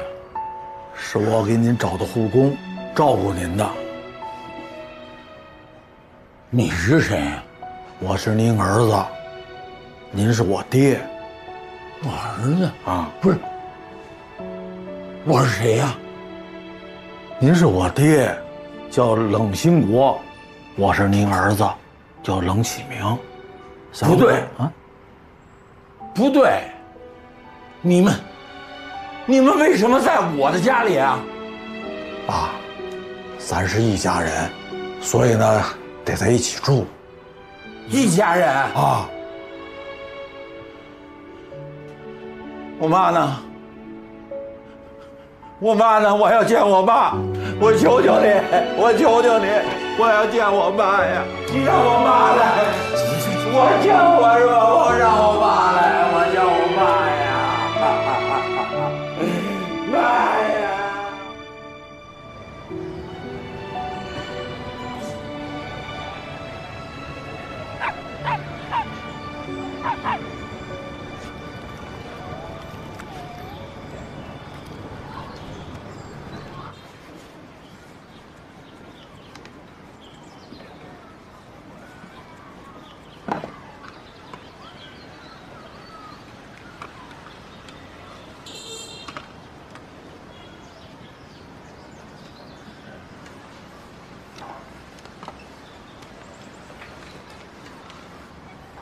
老焦，我今天参加爱心领养义卖活动，中午请假，一会儿店里就交给他们打理吧。知道了。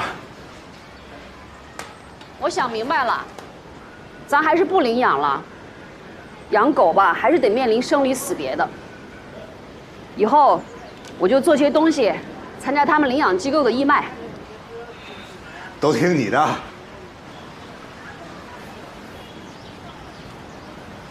纯天然的，自己绿色食材自己制作的。好的，什么狗都可以吃，秋天犬啊，还有泰迪犬，哎，还有金毛都可以，闻闻。纯天然的。好啊。哎，今天领养狗就赠送3盒。10块钱一盒。都是我们打过针了，疫苗也打过了，放心吧啊。哎，谢谢你的爱心，谢谢。制作多少钱？10块钱，10块钱。都可以替代。我家那个狗是6月那个。可以吃的，6个月的小狗应该能够吃1个星期。那我来2个，来2个是吧？好，谢谢。来，这个扫码，咱们这是爱心。被你们学多少钱？这10块钱。对。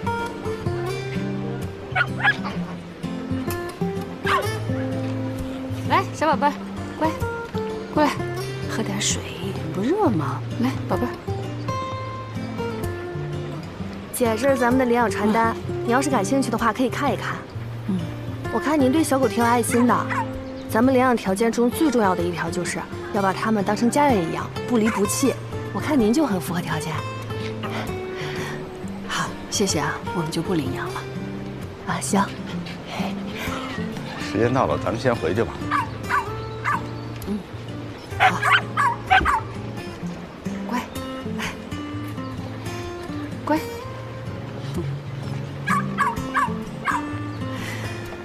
小狗真是可爱。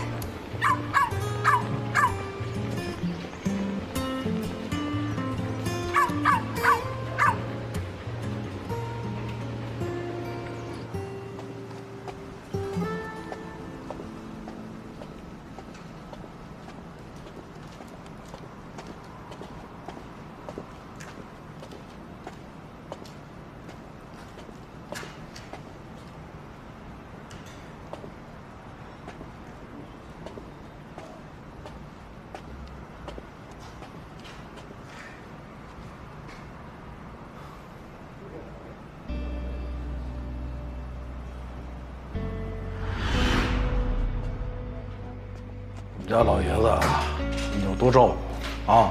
您客气了。冷老师是我们医院的前辈，你放心，他在这里啊，一定会得到很好的照顾啊。而且啊，你也不用太悲观。冷老师的病程虽然发展的比较快，但是以前也有和他状况类似的病人，经过一段时间的集中治疗，会有所好转的。也许不需要长期住院。你有我的电话？有事给我打电话。受累。好嘞。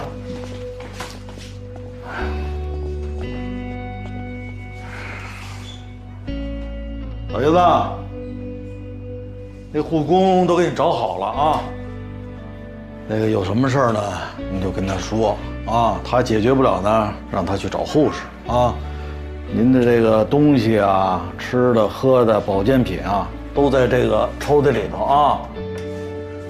特别得注意晚上上厕所起来的时候啊，慢慢的啊，你看啊，像我这样慢慢的，哎，眼睛慢慢的睁开，啊，哎，站起来，哎，活动活动，是吧？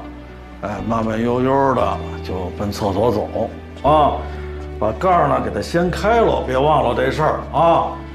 哎，一只手扶着，哎，在这尿啊，别着急，慢慢的。啊，一定得抖干净了，知道吧？要不然天热容易淹着啊，老爷子。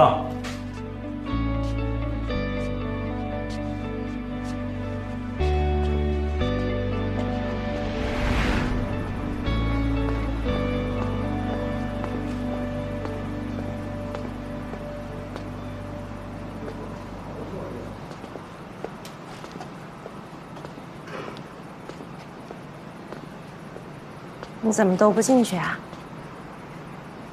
这刚到。叔叔在医院还好吧？还好。那走啊，里边等你唱歌呢。我待会儿进去。好吧，那我先进去了。快进来。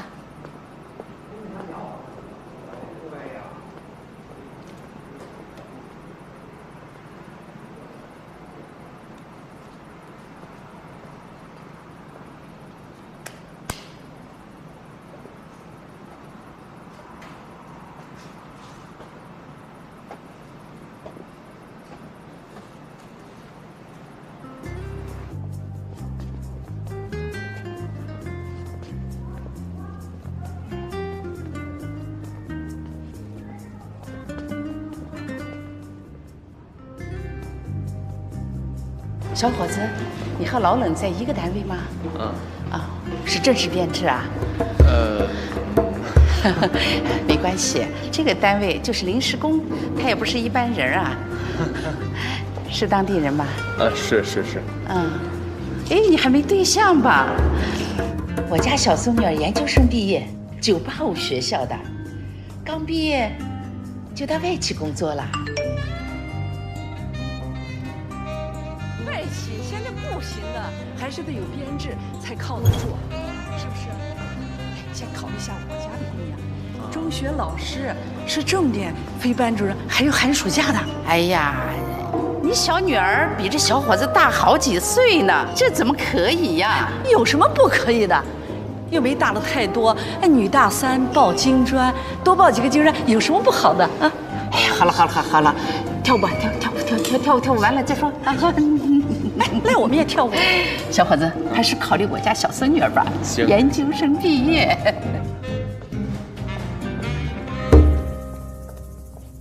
我去休息会儿。哎，好，休息一会儿。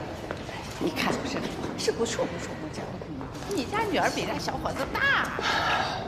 服了。你说你也不上去帮我解个围？所以我一上来就说了，我有女朋友。听你这个语气，进展应该不错，讲讲。不该问的别问。你脸上这个伤，到底是什么时候弄的？机密。小龙，一起会一曲了，给我们跳一下。哎呦，我们最喜欢听那首歌了。姐，你们真有劲儿。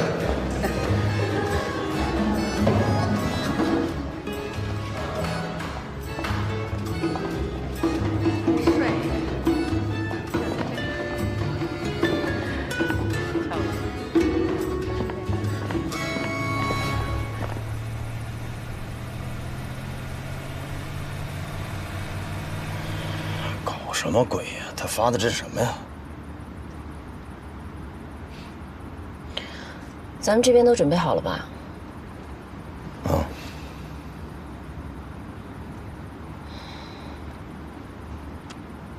铺垫了这么久，是时候该定下来了。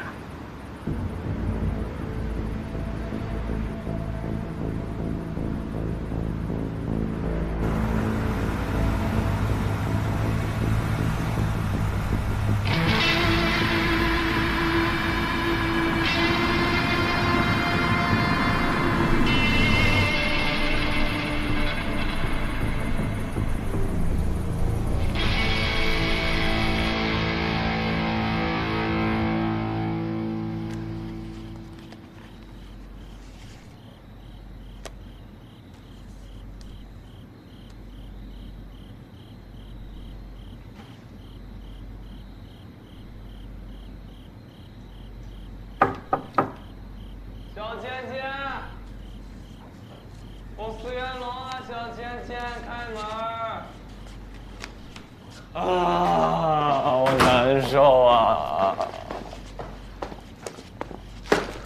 我感觉我失恋了。你恋爱了吗？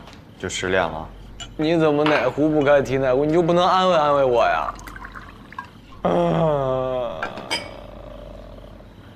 我先睡了啊。哎，你帮我煮个泡面，我就能好受很多。我很闲是不是啊？你半夜跑我家，我还给你煮泡面。不是，那你从宿舍搬走了，我只能来你家找你啊。那要不我点个外卖，你点点吃的喝的，咱俩聊会儿天儿。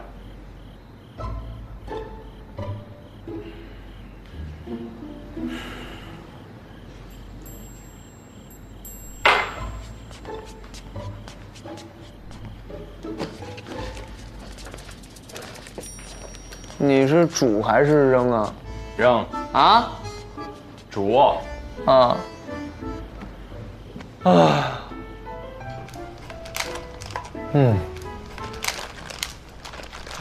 哎，你这牛肉饼馅儿多肉香的，你再给我来一个呗。你在你家吃饭，你再给我热一个呗，还得我自己弄。你打包这个给谁吃啊？吃你的吧，管那么多干嘛？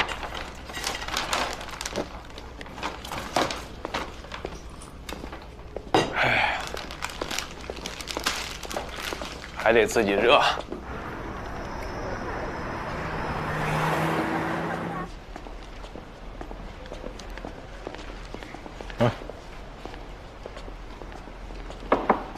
师傅早。哎。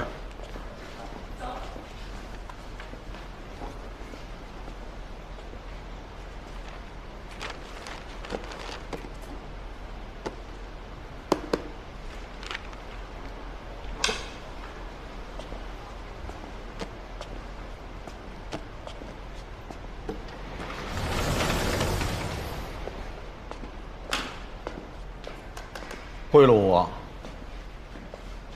算是吧。什么事儿？案子结了之后，我想请几天假。那可不行，回头再说。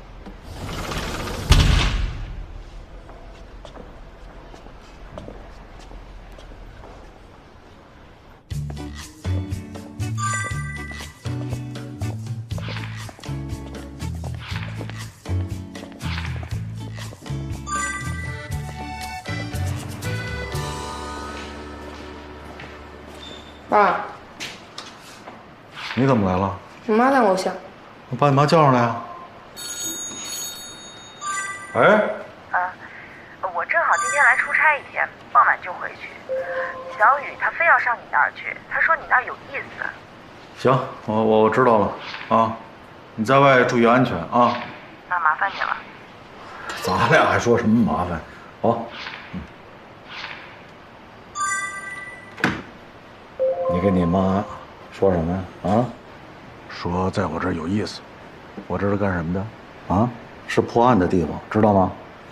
不准胡说八道一会儿，啊？记住没有？嗯。别在我妈眼皮子底下说玩游戏，看我玩手机就说。你这点小心眼儿，知道玩游戏我不管你，是不是？少玩点游戏，多看几本书，懂不懂？对身体啊没什么好处。你看这他妈又驼背了，啊？一会儿干什么呀？哪儿也不去。什么叫哪儿也不去啊？有任务。什么任务？了解家长职业。我就知道你。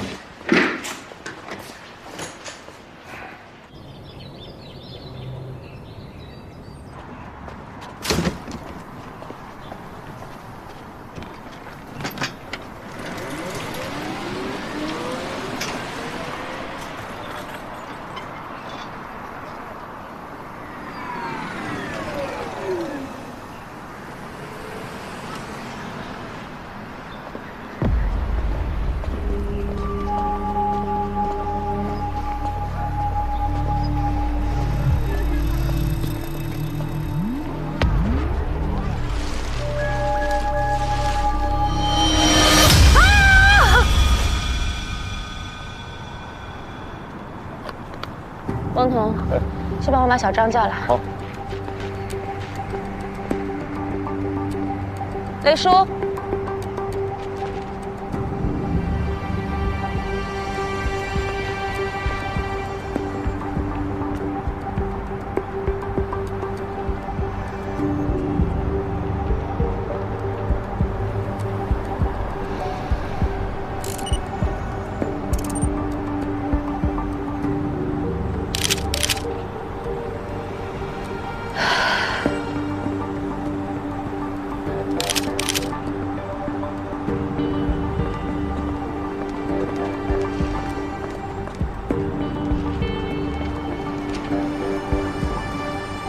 怎么样了？薛局，冷队，目前我们一共发现了3具胎儿尸体。这些胎儿面部已经成型，眼睑张开，手脚发育齐全，长度约26厘米，重量约3斤。他们在母体的体内应该已经超过了28周。从尸体表面组织液的挥发程度看，他们被取出母体的时间应该不长，最多也就2、3天。这么大的月份了，应该是孕产。这些胎儿都有缺陷，脑部发育畸形。亏诊所？有可能。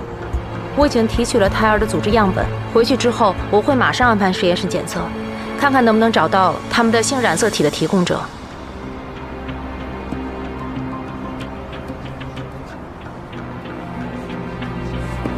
这么大庭广众之下，这么多人，胆子也太大了吧？看这个状态，我估计消息已经在网上满天飞了。喂，局长。是。明白。领导已经知道这件事情了。这样吧，先定性吧，一定要严谨。现在任何人在网上都能够胡说八道。不定编出什么花样来呢？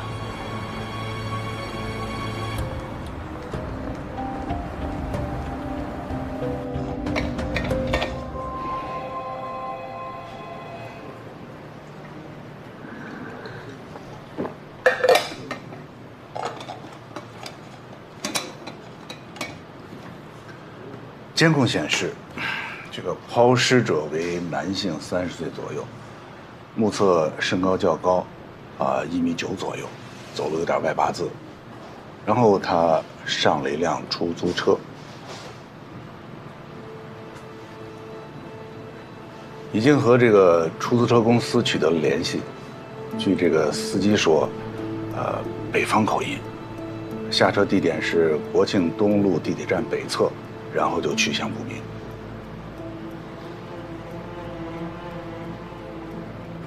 3个胎儿的 DNA 分别来源于3组副本母本。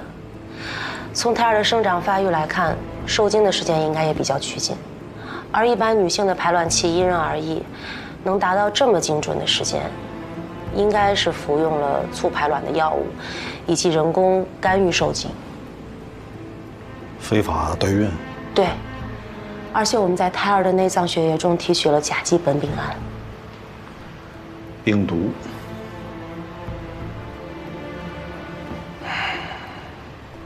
在包裹尸体的黑色塑料袋上检测出的指纹，经过对比，身份信息不详。这病毒会造成胎儿脑部发育畸形。这3名代孕者呢，或者是长期吸毒者，或者呢在短时间内摄入了大量毒品。不应该啊！那谁会找长期吸毒或者吸食过毒品的人做孕母呢？我查了系统里长期吸毒人员的资料，发现其中一个母本的 DNA 是匹配的。吴翠苗，女，26岁，黔州人，曾多次因卖淫和吸毒而被治安处罚。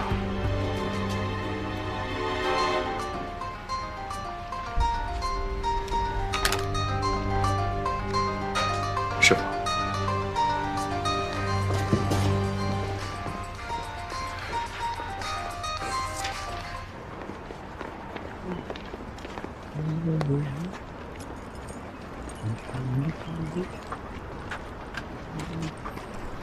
小秋，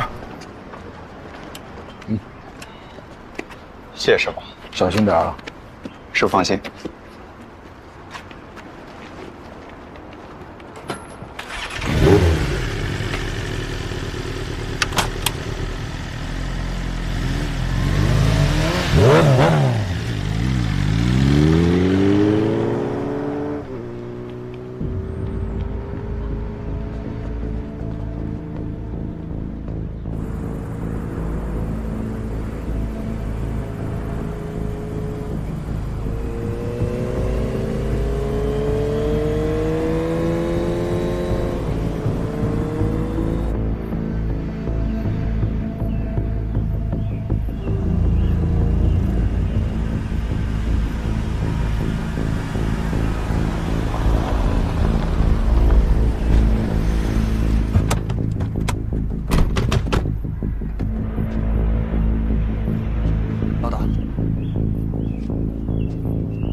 老大，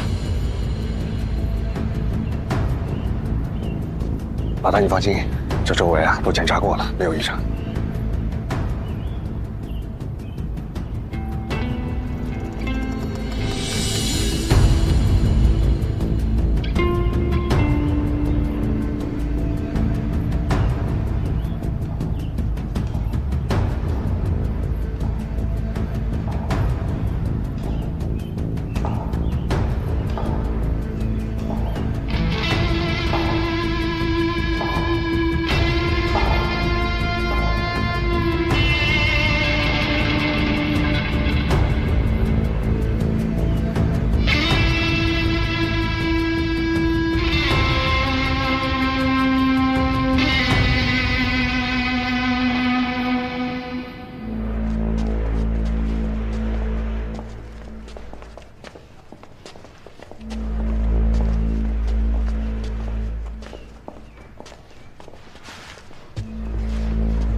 到了。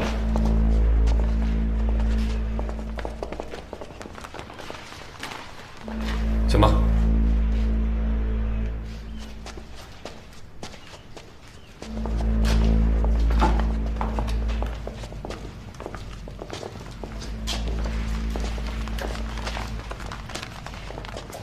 地方不错啊。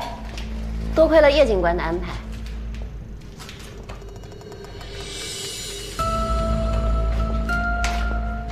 哎，你们这个打算现场制哈？那这个质量有保证吗？包老板放心，之前在西南所有的成品都是由我一手把关的。妥了，是的。在原本谈好的基础上，再让2个点。2个点。张先生，老侯现在算是被警方盯上了，为了保命符，他也不敢轻易反水。你拿捏起来容易多了。所以呢，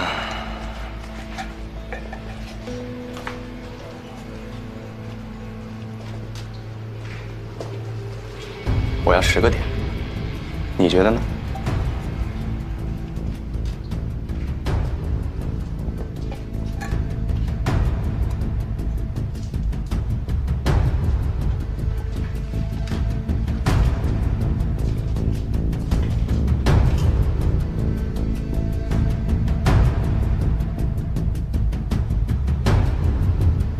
？20个点也可以啊。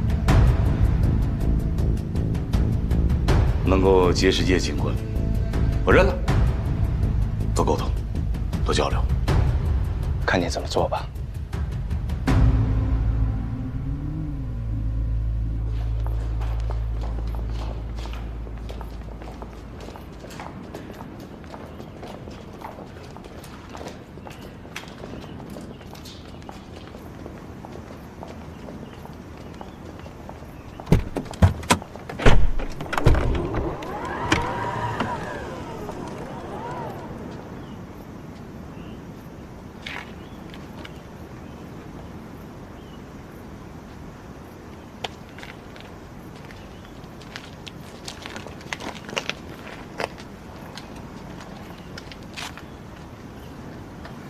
好长时间没人叫我张先生。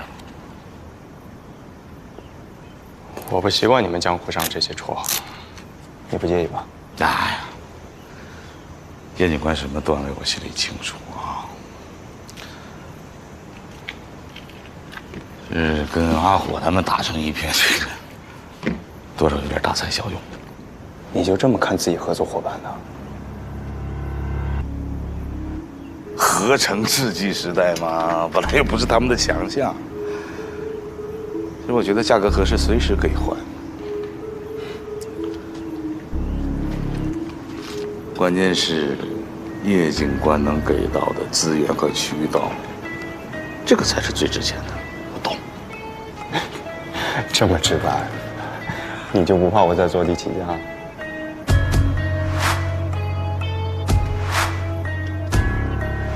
不怕。这说明叶警官真的要跟我做生意啊！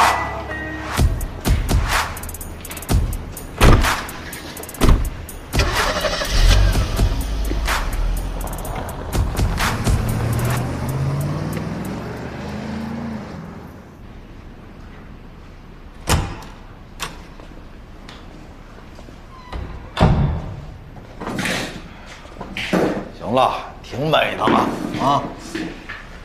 别臭美了，快收起来吧。你就吴翠苗啊？知道为什么这点叫你来吗？不知道。你可是派出所的老熟人了，自己心里没点数啊？我跟你们说啊，就这市局，真头一回来。注意你的态度。哎，收起来，收起来。行，配合嘛，配合。我最近可什么事儿都没犯啊，老老实实搁家待着呢。我告诉你啊，在咱们国家代孕是违法的，你所得到的收入都是非法所得。不是，这不会都给我收回去了吧？真没多少钱，他们尾款都还没付呢。哎呦我的妈呀，亏死了！为什么没付尾款啊？他们说孩子畸形就不能要了，说不要就不要了，还他妈是人！我真不是故意的哈，是一时没忍住。你把你参与代孕的事情都讲清楚。这个活儿吧，是我之前卖卵的时候认识一小姐们介绍的。我那会儿刚好手里缺点钱。什么机构，在什么地方？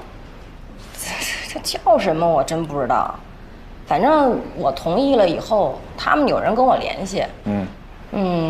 就在西郊一个度假村里，一个私人诊所。什么度假村？我叫什么？这真忘了。大门口有个牌楼，我记得。那你的毒品从哪儿来的呀？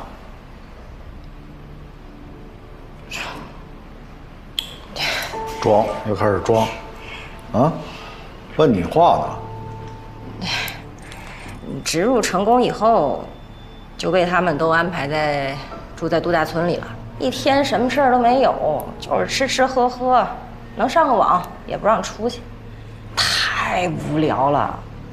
照顾我们的刘哥就帮我们整了点儿。其他人呢？什么其他人？就是那2个跟你一样原因终止妊娠的。我告诉你，如果他们吸食的毒品是你提供的，哎，不，他们跟我可没关系啊，那都是刘哥给的。什么刘哥？全名？刘勇。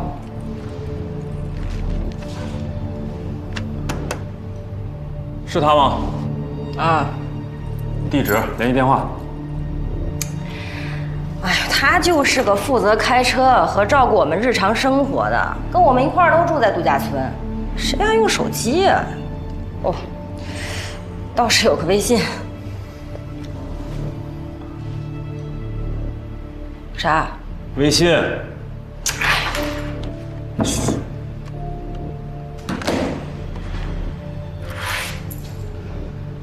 这取暖代孕都挺危险的呀，啊，你胆儿也够大的呀，不怕出事儿啊你？哎呀，干这事儿的多了去了，有什么的呀？没见过谁出事儿啊。给他安排做尿检。是。哎，不是，不用了吧？别呀，哥。那什么哥呀？让你坦白你不坦白，坦白从宽，抗拒从严，你就一直在抗拒。我说了呀。说什么了？说一句没听明白。坐那去。我该说的都说了呀。行了，坐着。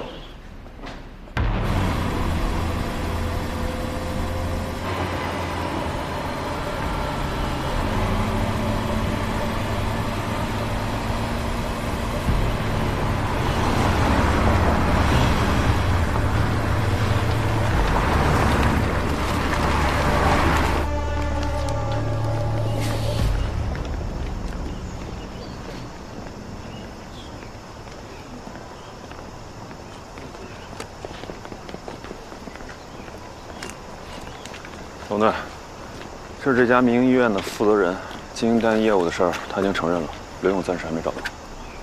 刘勇是你的雇员？哼，这个刘勇，我待他不薄啊，他竟然这么坑我！我在这个行里面这么多年了，成功率很高的，来的客户没有不满意的，好好的口碑全给他毁了。这代孕是违法的，知道吗？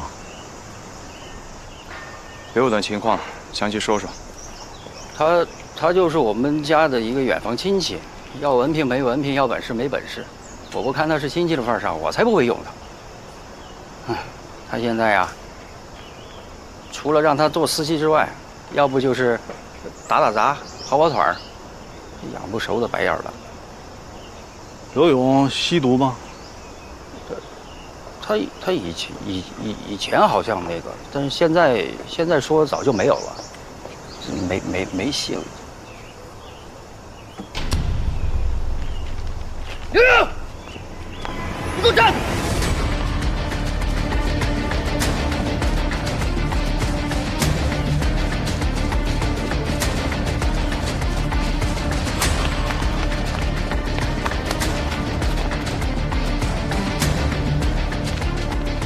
跑啊！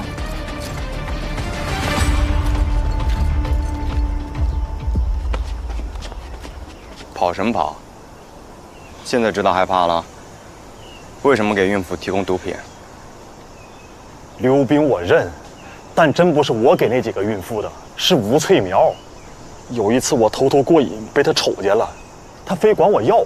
他要你就给啊？我肯定不给呀，我自己花钱买的，我凭啥给他呀？再说了，她怀着孩子呢，我还没混蛋到那个份儿上。她缠了我好几次，我不搭理她，她就趁着我去给老板干活，到我屋里把我的存货给一锅端了。我去找她的时候，我才发现。为什么去城市广场？因为这事儿，我老板说要开除我，所有亏的钱都得算到我头上，凭什么呀？他平时对我也不咋地，他挣那么多钱就给我个仨瓜俩枣，平时还吆五喝六的。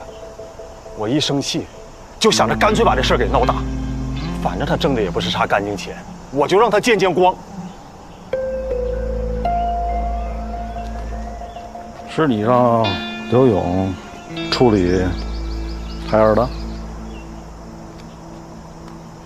我一发现不对劲儿，我就赶紧安排了引产。3个呀，我1年的利润都不够赔的。完事后我还问他是不是让他们吸毒了，他打死不承认。我让他找个没人的地方给埋了，他倒好，这是纯粹打击报复。刘勇为什么报复你啊？嫌工资低，干活多呗。也不看他自己几斤几两。也是那天可能我骂了他，还动手打了他。敢做不敢认的家伙，后悔了？啊？你应该后悔，不应该违法经营，知道吗？知道吗？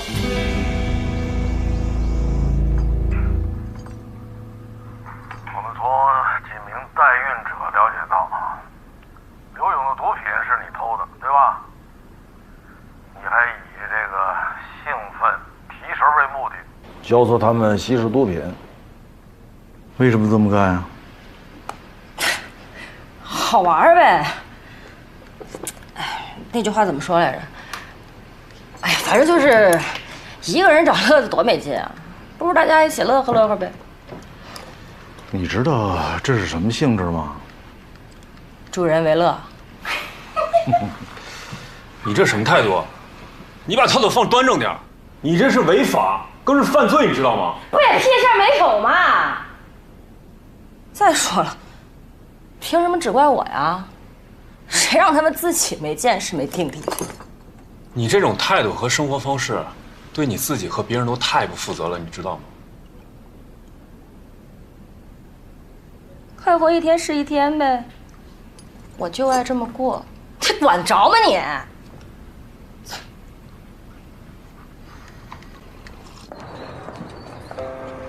启明，禁毒那边根据刘勇的供述，找到了给他提供毒品的上线。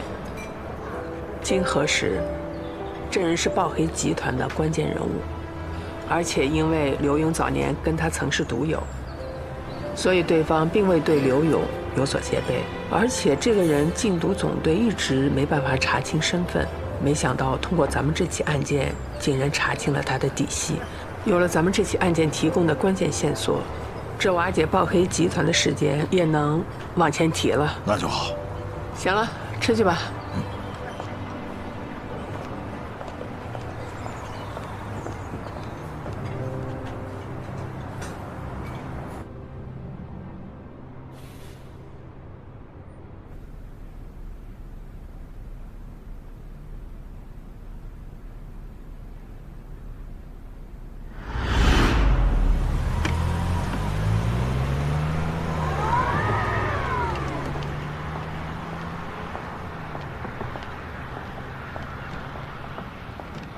你猜他说什么了？多少也能猜到一些。后面有什么打算？先交货吧，钱到手了再说。打算多长时间交货？到时候细节你不用操心，快成了会通知你。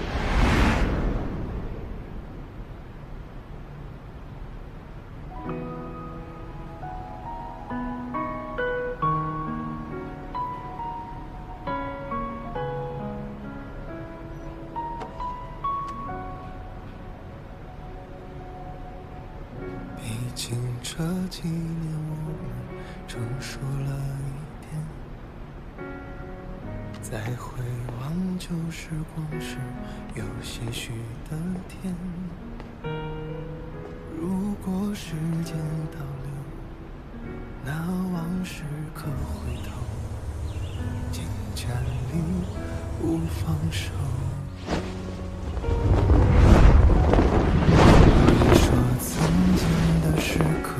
灼伤了你我，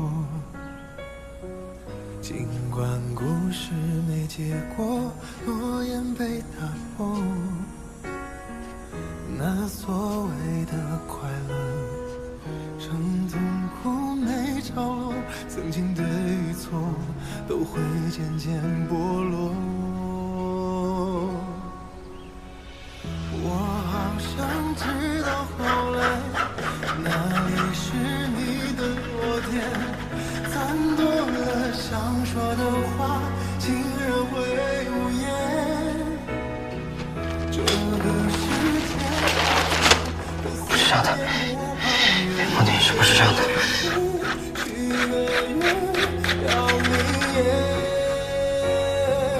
也许你心里暗处有伤疤。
来，尝尝，我刚腌的，哈哈，都一下去，那油呲儿就冒出来了。是啊。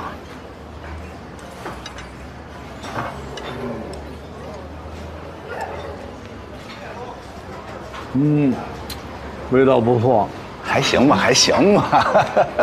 我告诉你啊，要是再过几天，等那咸味儿再进去点，那味儿就更绝了。确实是淡了点儿，稍微淡了一点点。不错，你吃。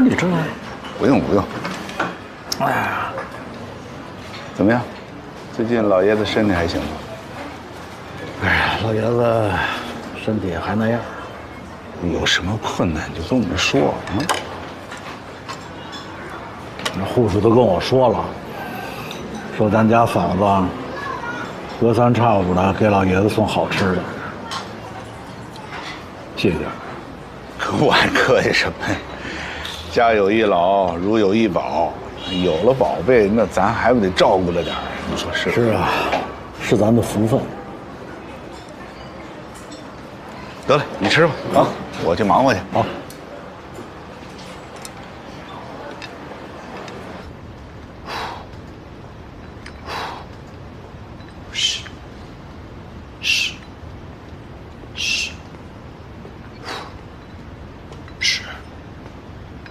怎么突然玩起来这个啊？是啊，锻炼身体。平时也没见你健身啊。哎呀，这不是现在没人跟我跑步了吗？跑步还要有人陪。我说真的啊，你现在不在宿舍，我一人真挺无聊的。我这一早就来单位锻炼身体。哎呀，是。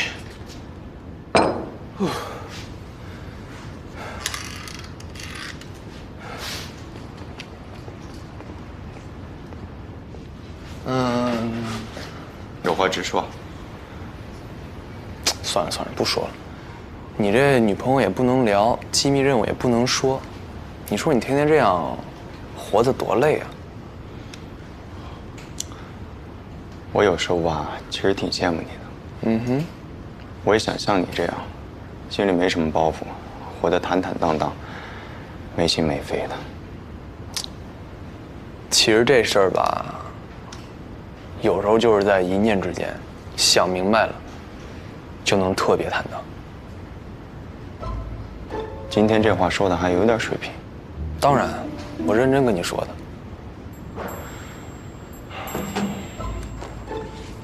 希望有这么一天吧。一定有这么一天的，只要你需要我，就一直在，兄弟。就怕我不需要你的时候，你也在。拜拜。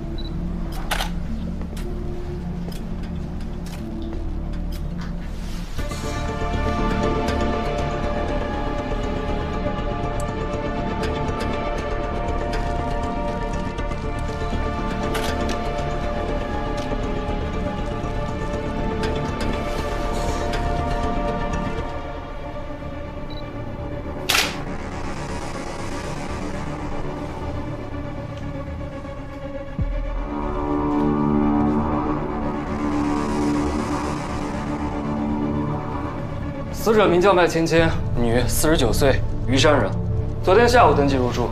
死因初步推测为钝器击打头部，死亡时间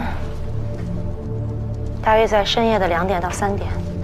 这个时间和隔壁的住客说的差不多。隔壁的人呢说，昨天晚上在601房间听到了争吵和厮打的声音，于是呢向酒店前台投诉。前台接到投诉电话之后，便打电话询问。但接电话是个男的，说是2口子吵架，之后就没动静了。上午有阿姨来清洁打扫，才发现房间里的人已经死了。现场确实有厮打的痕迹啊。根据伤口的这个尺寸，烟灰缸大概率就是作案凶器。不过这种火车站附近的旅馆人来人往的，清洁工作基本上就是样子活，不知道有多少人质问。但是如果他拨打过电话的话，这上面应该有指纹，说不定还能提取到 DNA。这个酒店得负责任呢，发生了争吵打斗，为什么不上来看一看呢？大半夜的打架，要是纠纷还好说，如果是两口子，那多一事不如少一事。就算辖区出警，也不愿意惹事儿。经常是你前脚把男的拘了，后脚女的就来闹，要求放人，惹不起。子午姐，死者脖子下面是什么？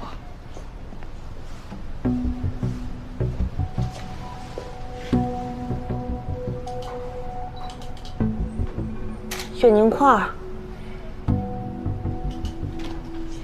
嫌疑人应该是分2次击打的受害者的头部，但是第1次并没有造成受害者的直接死亡，而且2次击打应该有间隔的时间，时间大概是20分钟。20分钟，能干不少事儿呢。受害人包里的证件、身份证都在，银行卡也在，还有不少现金。死者衣着完好，没有性侵迹象。说不好，酒店前台登记的时候，受害人是没有同行者的，但酒店也管不了住客自己带人进来。目前无法确认这个接打电话的人的男人的身份信息，现在已经向酒店调取监控，协助我们调查。只不过这栋楼它非常的老旧，只有前台、前门以及每层楼的电梯装有监控，所以排查起来有一定的难度。另外呢，受害人的手机找不到了，不排除被嫌疑人带走的可能。我正在提取受害者甲缝中的生物检材，发生过厮打，应该可以找到对方的组织样本。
哎，子木姐，受害人的指纹你核验了没有？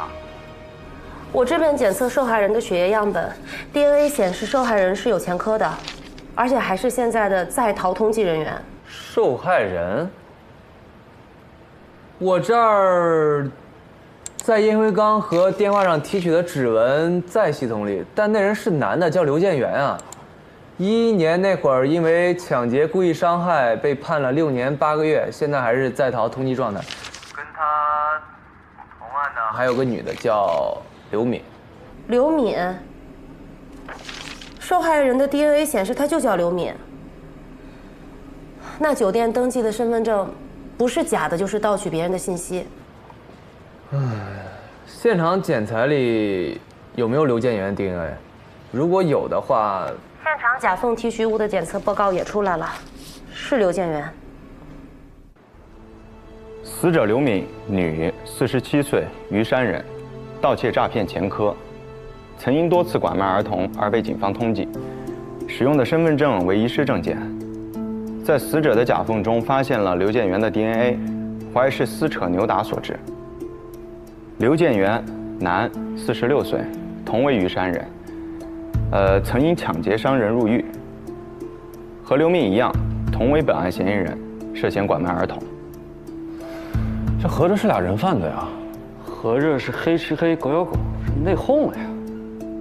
不是，谁能确定一定是刘建元啊？监控记录拍到了刘建元进入酒店的画面。前天傍晚6点，刘建元从酒店正门进入，经过前台抵达电梯，上了6楼。到了601室，刘敏为其开的门。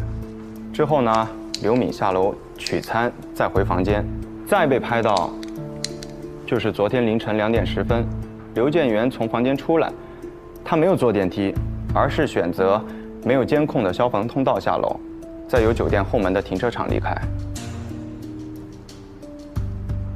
监控显示，玫瑰园酒店601室除了刘敏、刘建元之外，再无其他人进入。而且案发时间这个阶段呢，酒店前台因为接到投诉，给601室打过电话，接听者为男性。刘敏的手机找到了吗？暂时还没有。这俩人贩子来云溪，不会又是来作案的吧？哎，我又陷入死胡同了。你说这旁边就是火车站，如果他们买了票上了车，估计用的也是假身份。那咱们怎么找啊？这火车站近在咫尺，一般摩的都不会接这么短的活，更何况是这种拔腿就到的地儿。从刘建元的角度考虑，无论是从经济还是安全，按理说都没有必要搭乘摩的。冷队，我觉得首先要找到这个摩的司机，然后尽快弄清楚刘建元的去向，还要查一下刘敏使用麦芊芊身份证的购票情况。他们都住在火车站附近，不排除是坐火车来的，还是乘火车走。如果是网络购票的话，应该可以找到刘敏的手机号码。行，王彤，分析的越来越到位了，行动吧。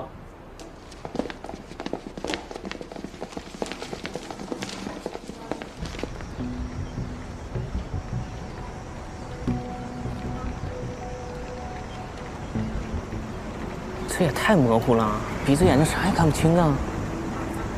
车也普通，又没牌，怎么开的都一样，哪认出谁是谁呀？就是嘛，我在火车站这边趴活了就多少呢，帮不上你了，警察同志。大家听我说，不用紧张。我们这次要找这位司机师傅，就是了解一下乘客的信息，没别的意思。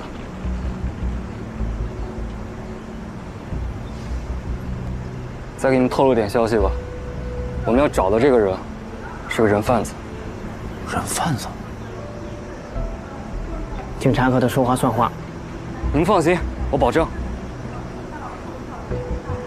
你找的这个师傅是我老乡，我发个信息叫他过来吧。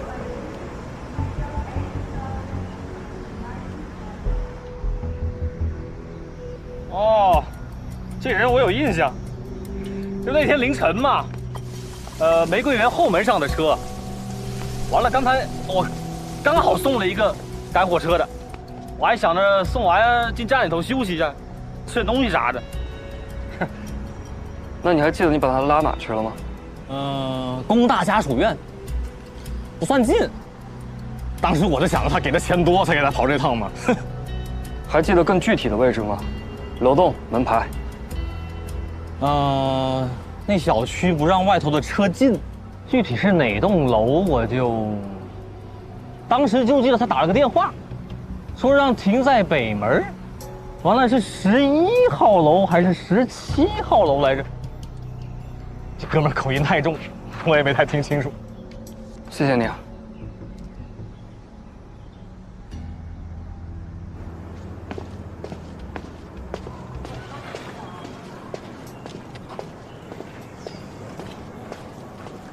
物业说，靠近北门的是17号楼。一般11号楼的住户不会从较远的北门进。17号楼一共有4个门洞，每栋5层，共20户。要是逐一排查的话，逐一排查也不现实。万一刘建元在这个地方，也容易打草惊蛇。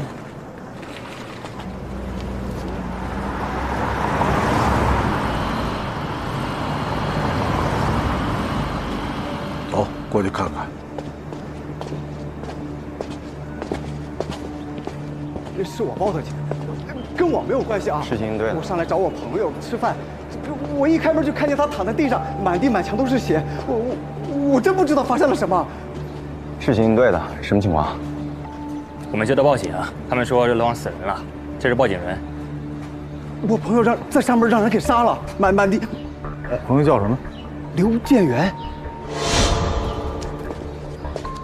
要不你们上去看看吧，这太可怕了。就在502，我带你们上去。哎，这儿交给我们吧。啊，好。知道不知道刘建元是在逃人员？我真不知道。我要是知道，我肯定第一时间就举报他。他又犯什么罪了？他什么时候找的你？找你干什么？报告政府，前天凌晨他给我打电话，说临时来云溪办事儿，刚到要找个落脚的地方。我这老房子的租客前天刚退租，我就把他带过来了。你们俩关系挺好啊？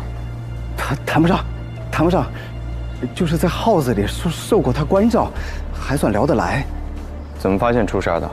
报告政府，我跟他约好了要请他吃饭喝酒，我给他打了好几个电话联系不上，我以为他睡过去了，可这都过了1天了，我有点担心，就过来看看，发现敲门也敲不开，我就用备用钥匙开了门，可刚一开门进去就看见他躺在里边，死了。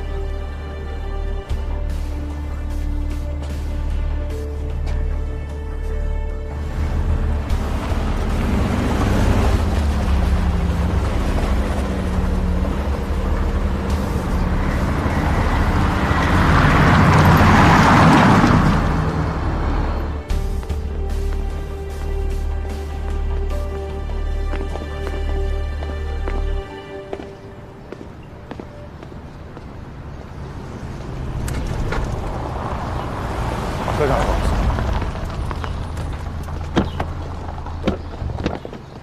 杨队5楼，小叶。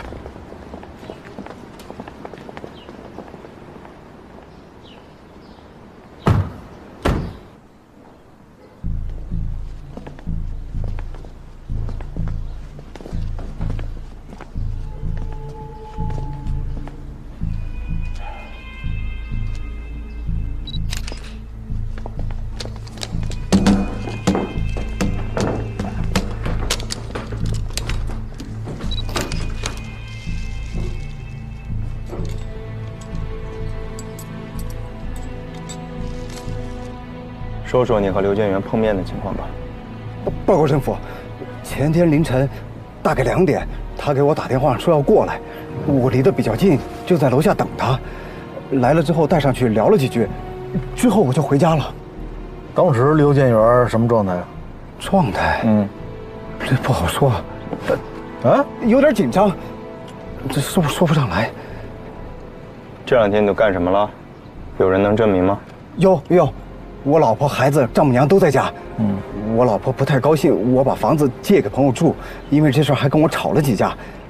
昨天还把派出所的人给招来了。像我这样接受过改造的、重新做人的，政府平时政府平时也比较关照我们。知道政府关心你，是不是应该好好配合政府啊？是，对不对？对。哎，听你这么说，你们关系还不错是吧？没，好久没联系了。不是怎么着？不说实话，啊？没有。12年，刘建元就出狱了，对吧？对。他还有你的电话，半夜叫你，你还随叫随到。你跟你媳妇儿吵架，你还就这么吵架，还把房子租给他住，这关系能一般吗？啊？怎么着？还想进去？不，我交代，真没怎么联系，就是逢年过节问候几句，偶尔聊1、2句。毕竟当年受过他关照，人不得知恩图报嘛。老话说得好，多个朋友多条路。我还有吗？真的好多年没见过了。哦，他刚进屋的时候，他袖子上好像沾了东西，像是血。接着说。我就随口问了一句。刘哥说来的路上跟人打了一架来着。我就没敢再往下问了。怎么着？就这些？啊？就这些，真没了，没了。刘建元的死亡时间是昨日凌晨4点到5点，死亡原因是钝器击打头部所造成的颅脑损伤，凶器就是现场发现的花瓶。另外，在刘建元的外衣上，我们发现了一组刘敏的血迹。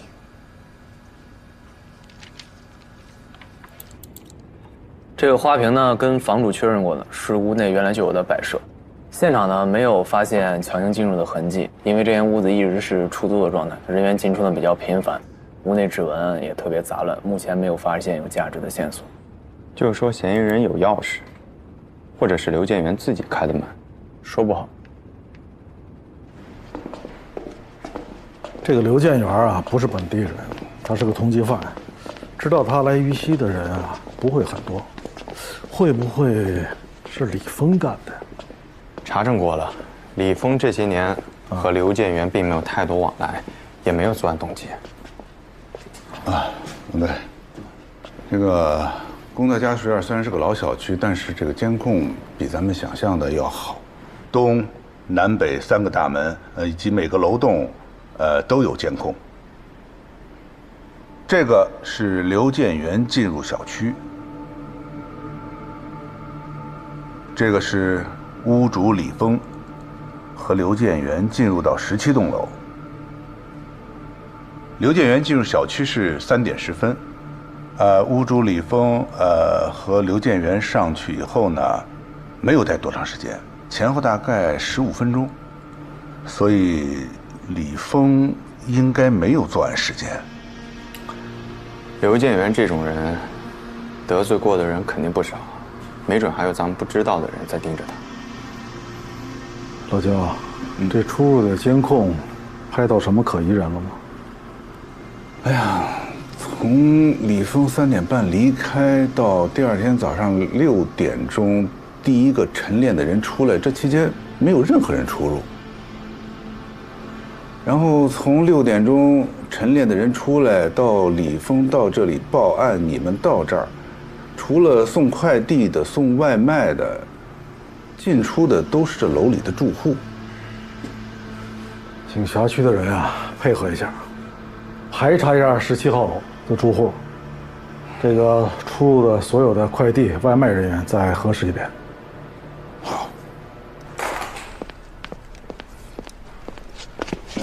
这刘建元杀了刘敏，紧接着被另一个杀了，这时间够紧凑的呀。但也弄不清楚刘建元为什么杀刘敏，他俩的手机现场也没找到，会不会被凶手拿走了呀？杀死刘敏的不一定是刘建元，理由呢？现有证据只能证明刘建元和刘敏有过厮打，但因为存在2次击打，而刘建元的外套上没有检测出脑组织、脑髓液。监控上看，刘敏打包的外卖里有韭菜盒子，但尸检结果显示，刘建元和刘敏的胃容物中都没有韭菜。你的意思是现场还有另外一个人？这个人呢，在刘建元逃跑之后杀了刘敏，同时呢，又吃了一顿韭菜盒子。但监控显示，除了刘建元和刘敏，其他人也没人进过那个房间啊。是啊，那假设这个人真的存在，那他是飞檐走壁啊，还是腾云驾雾啊？《西游记》啊，你以为孙悟空啊？有没有可能指个甲？说正经的。你们说啊，会不会是酒店提供的监控有问题啊？师傅，去年邻省有一个案子，嫌疑人就是通过排水管道攀爬入室作案的。如果本案的嫌疑人也通过同样的方式进入酒店呢？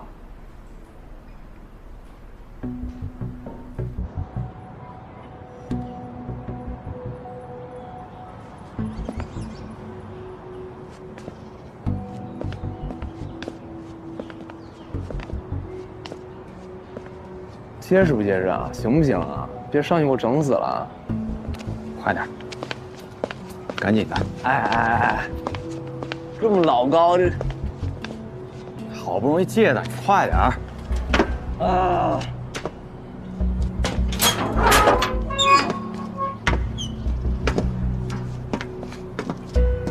来，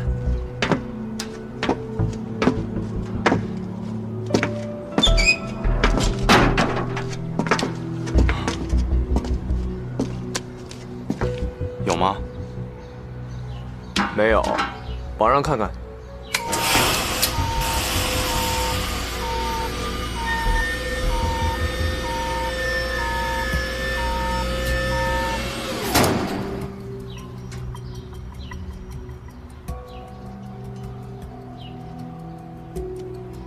有吗？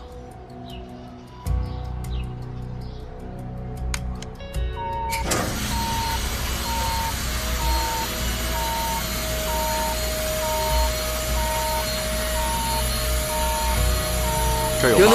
停！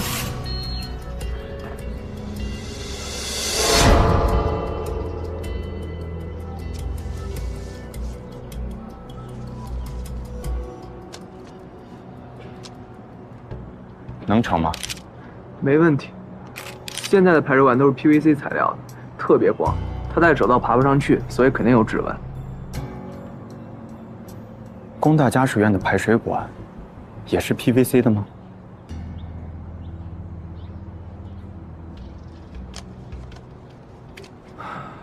是啊，还得爬呀。师傅，在2处案发现场楼外的排水管道上，都发现了攀爬的痕迹。2处指纹已经比对了，是同一个人。目前已知是男性，个子不高，偏瘦，很有可能是青少年。青少年？对，根据指纹文献间隔距离分析，此人的指纹文献还处在发育期，他应该在18岁左右。你是说这2个案子的凶手是一个人，而且是青少年？现在还不能确定这个凶手就是青少年，但是他到过2个现场，入户窗框内外呢都发现了指纹。我一会儿就去把现在发现的指纹和之前所有找到的指纹再过一遍，看看能不能比对出一样的。我缓一会儿就去啊。还有啊，这是案发后玫瑰园酒店附近出租车运营情况的调查。哎呀，这辆出租车在案发当晚2点左右，曾搭载一名乘客。司机反映啊，乘客像是个学生，个子不高，偏瘦，穿着运动装，背着个书包，目的地也是工大家属院。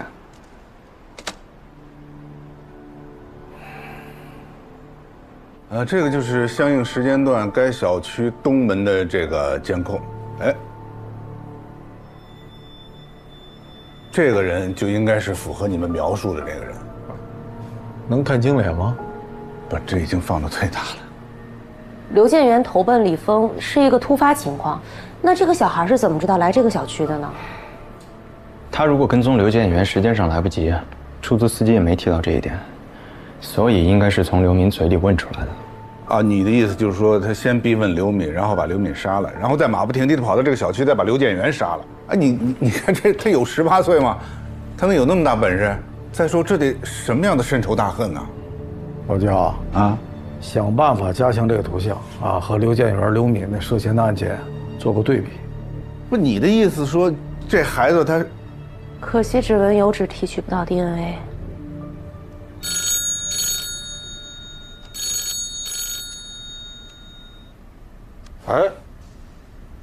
儿子，啊，明天过来啊？你妈同意了吗？好，明天见。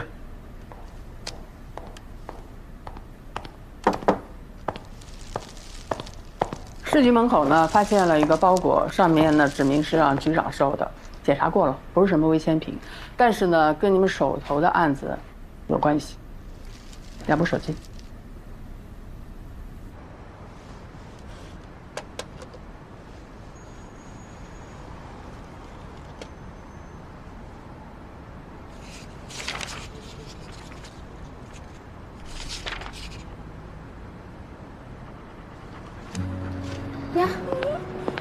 呀，小宝贝儿，你怎么来了？嗯，你是饿了吗？哎呀，看看，怎么了？哎呦，是不是饿了？来，我给你喂点吃的啊。哎呀，我这有好吃的。哎呀，别着急啊。哎，马上。来，到这儿吃，来。看你饿的。以后没吃的就到我这儿来啊，我这就不缺吃的，什么都有。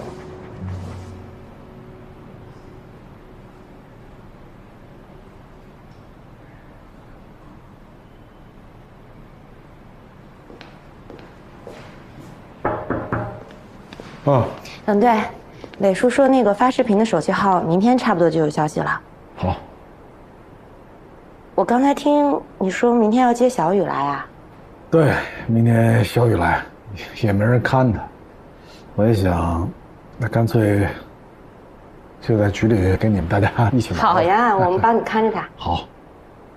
明天我把那个小雨接来的时候，我要是没赶回来，人到齐了，你们先开会。最近这个拐卖儿童的事情特别多，你有没有想过把小雨接到身边来，是不是安全一些？小雨跟他妈在一块儿可能更好一点。你说我这儿忙不过来呀，家里还有个老人。那你先忙吧。哎。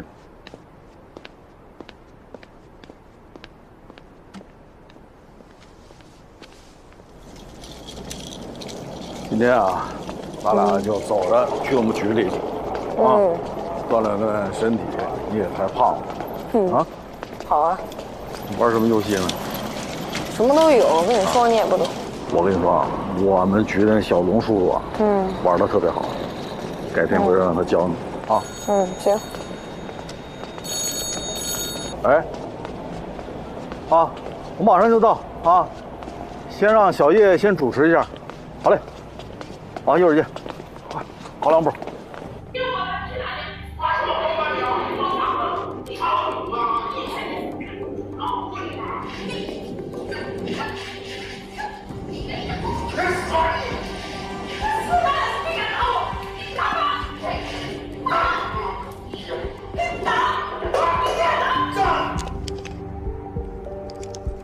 这个是刘敏手机上的一段视频，是由一个未经实名注册的号码发送到他手机上的。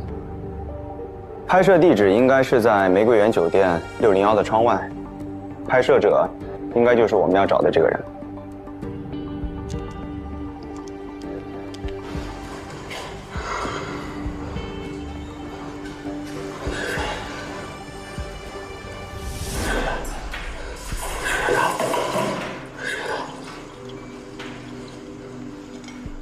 2008年，仁山县七里镇百家村。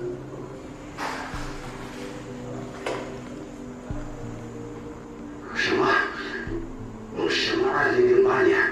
我不知道，我什么都不知道。有个刚出生不久的娃娃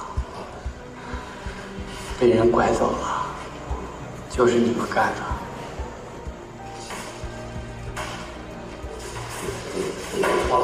我错了，那不是我弄的。谢谢，那个我叫。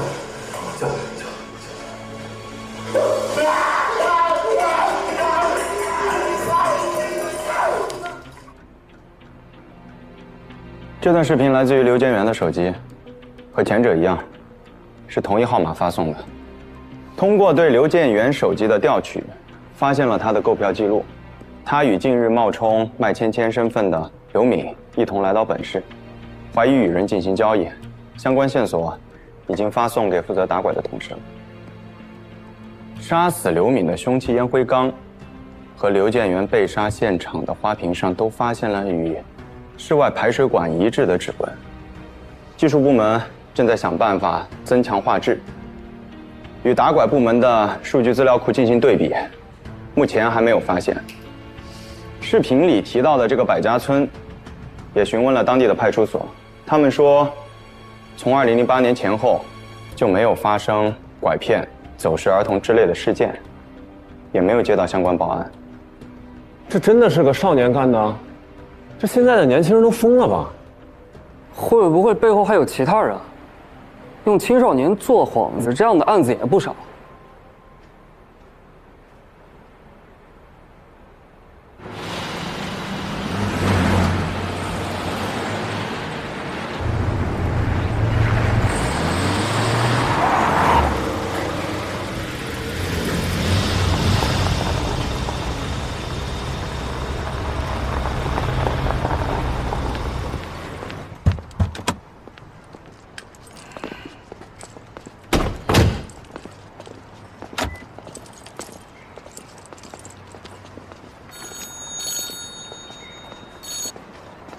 喂，徐局，啊，到楼下了，开会，没人通知我呀。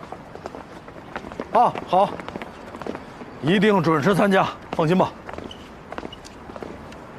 行了，别玩了。怎么样？哎，冷队，刚好给你汇报一下啊。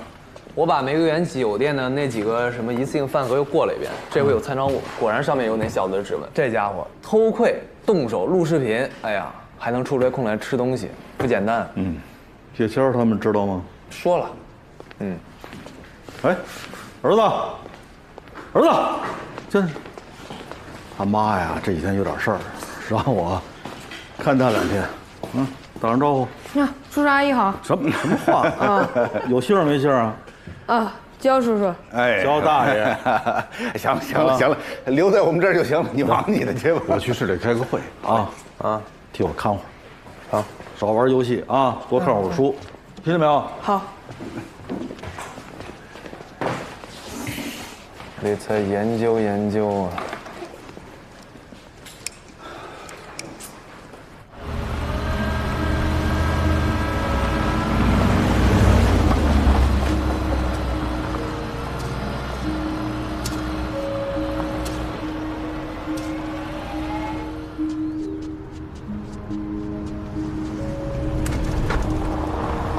到了。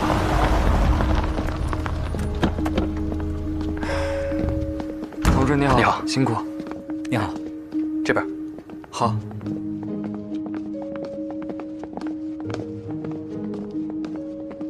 都说过好多遍了，没有的事儿，啊，我们这儿啊根本就没有丢小孩。来喝水。看来这次你们是白来了啊！麻烦您再仔细想想。不用再想了吧？就这么小的地方，哎，你说家家户户的事，我能不知道吗？您看看，这2个人您见过吗？没见过。那这个人呢？不认识。配合公安机关调查是每个公民应尽的义务。您是村支书，又是党员，有些话就不用我多说了吧？不是你这小年轻，你吓唬谁呢你？吓唬谁呢？这个案件涉及的是在逃通缉人员。您如果一直这个态度不配合我们调查的话，那我们是不是有理由怀疑您在包庇犯罪嫌疑人啊？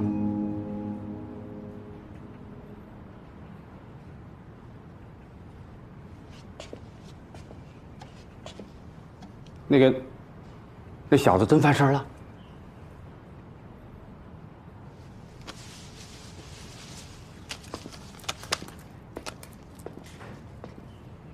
给。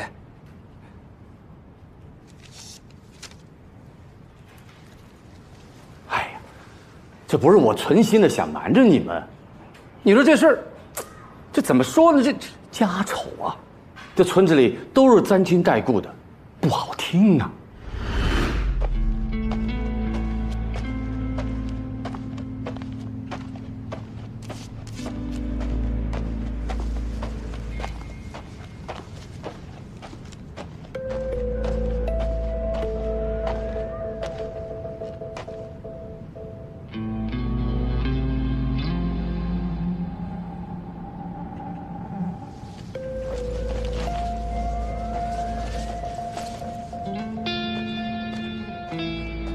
我看见他一个人，脸色也不好，晚了就过去问问。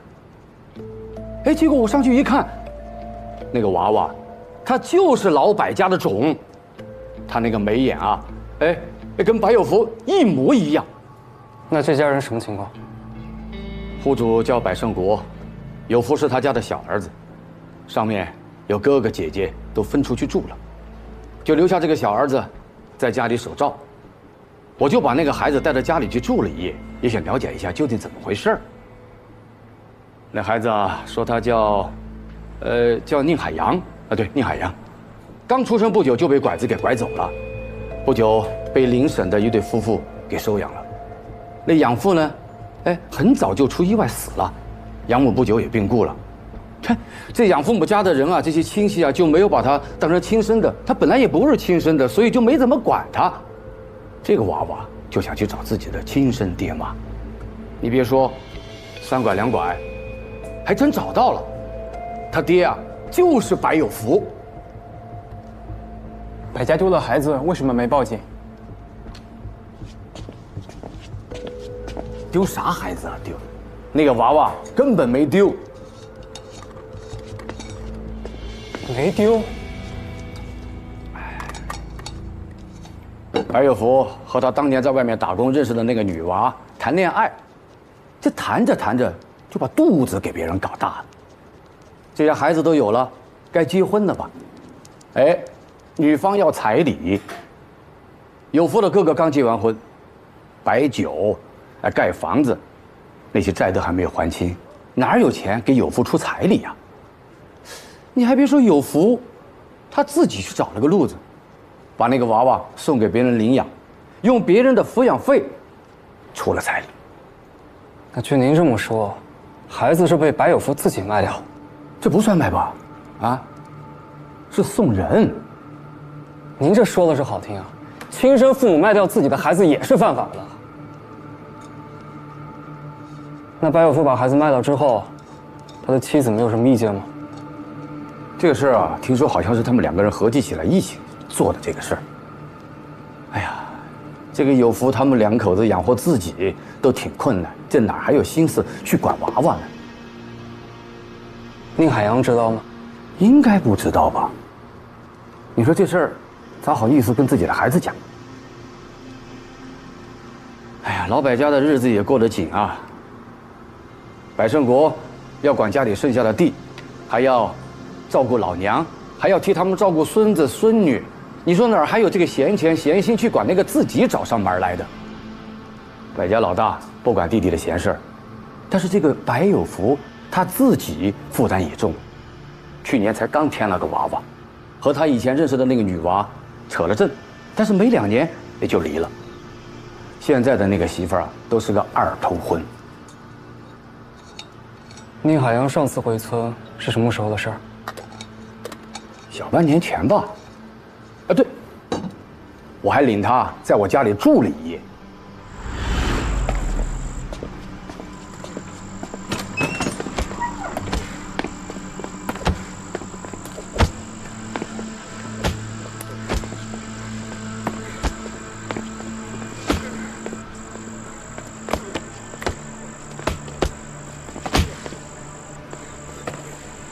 我寻思着，这个转个时间，带上他，到老百家，去走走，去问问，去谈一谈。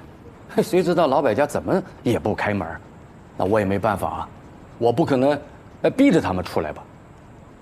那孩子啊，看着没啥希望，就自己跑了。宁海洋怎么说也是未成年人，你们就这么放任他走了？不，这也是他自己来的。那娃长得高。哎呀，老成得很啊！你怎么看他都像一个大人一样，还有他身上的功夫。对了，我那个院子里的树上啊，还有他打出来的坑呢。其实我就寻思应该没啥问题，小孩子嘛，折腾折腾也就算了。估计现在已经回他养父母那边的亲戚那里去了。那白有福和他的前妻现在什么地方您知道吗？他前妻我不清楚。但是白有福和他现在的媳妇儿弄了大车在跑运输，前几天刚走。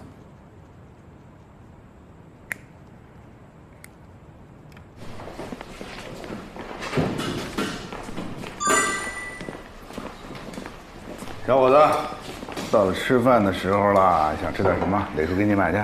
不用，我自己叫外卖吧。肯德基。哎，叔叔阿姨，你们吃什么？我请客。哟，你挺有钱啊，你小子挺富裕啊。不富裕，够用。这玩什么呢？这老半天的，我看看。你看，肉毒。哦，这厉害，怪不得你爸妈不管你啊。哎，不耽误学习成绩就行。你爸看都看不懂。哦，我也有这个，我记得有那个在线比赛模式，咱俩来一局。行啊。不是小龙，你也真是一个孩子较什么劲啊？啊，不不，你那个游戏水平，你不欺负孩子吗？没事儿，就是工作时间咱们玩游戏不会被我爸骂吧？不会啊，午休时间。上线。行。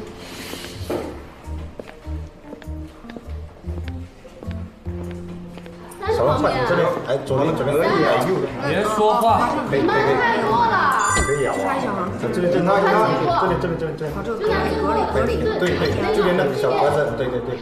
哎，你看，我赢了。闭嘴啊！再来。5局3胜，不玩了。好，散了。玩不起啊。有输有赢多正常。小红叔叔，你不会玩不起吧？你挺像你爹的。我可不想像他。为什么呀？你爸多厉害呀！那是咱们省咱们市最厉害的警察。他厉不厉害警察我不知道，反正他不是个好爸爸。小雨，你爸很关心你的，你误会你爸爸了。子午阿姨，我知道你对我爸的想法。我爸如果同意，我没有意见。但是我劝你慎重。慎重，还慎重？这你这小孩能说出来的话啊？别吃外卖了，我给你买的饭，吃点吧。好，谢谢啊。上次。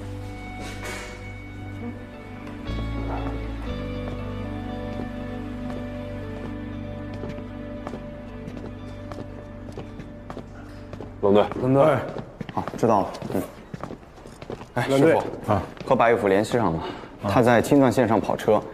他说宁海洋后来有去找过他。另外，白有福也承认了，他之前就是通过刘敏、刘建元把孩子给卖掉的。他因为想摆脱宁海洋的纠缠，就把这事儿告诉宁海洋了。当然没说实话，而是说孩子是被他俩拐走的。所以说，宁海洋的动机是报复，有可能。啊，另外白有福也说了，宁海洋的生母现在就在云溪，也许宁海洋会去找他。你们俩赶紧查一下肖兰的下落，去吧。是。你说现在这年轻人太容易冲动，那孩子真的才你刚毕业啊，你可不能这样，你老卖老婆子。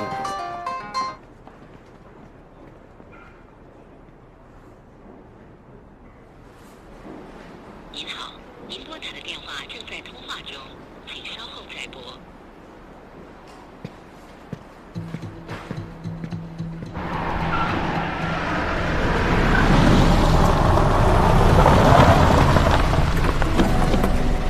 嚯，这么多商铺啊！肖兰的摊位在小商品区，但都这个点了，会不会已经关了呀？咱先进去看看吧。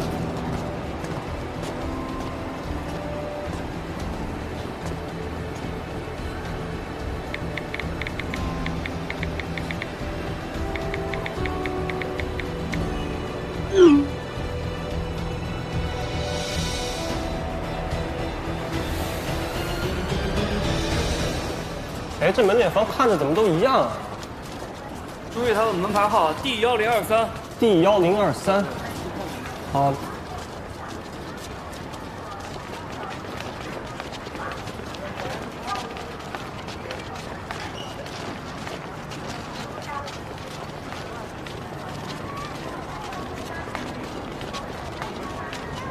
D1023就是这。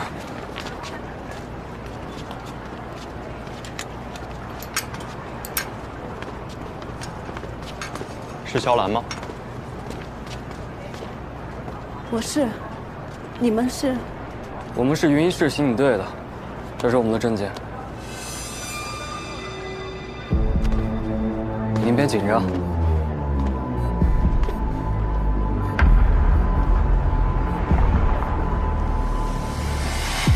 宁海洋。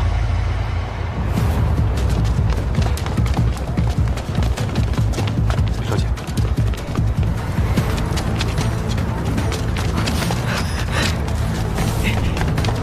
宁海洋沿河道往东方向跑了，快追！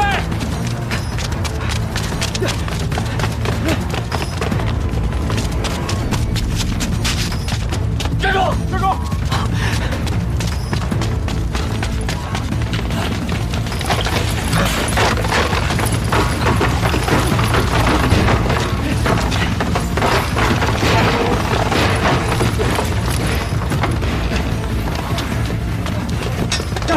俩去那边。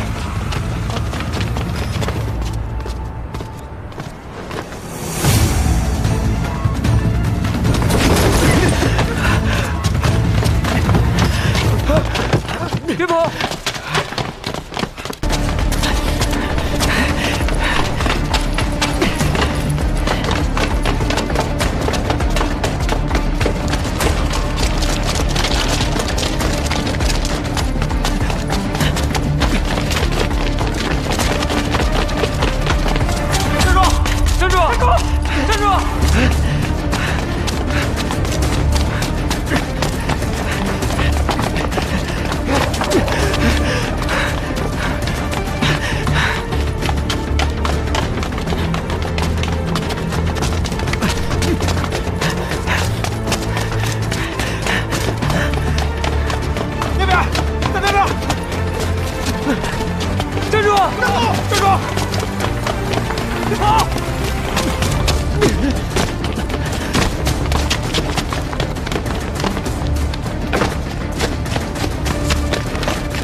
那边，快追！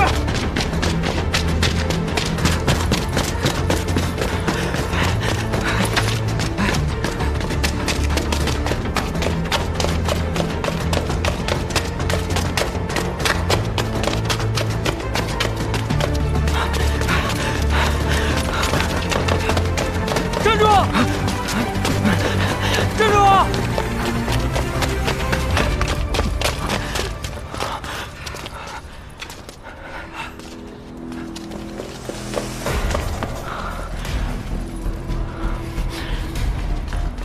跑啊！接着跑啊！接着上墙。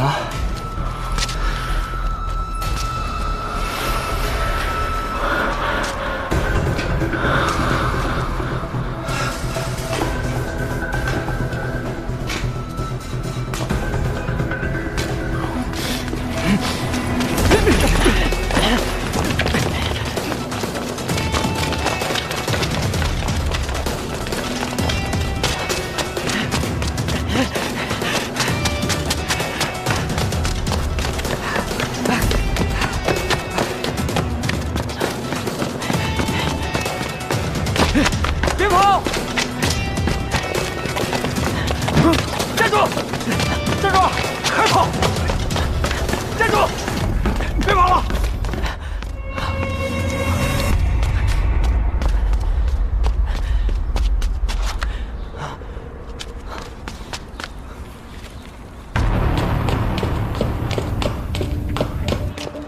哎，别过来！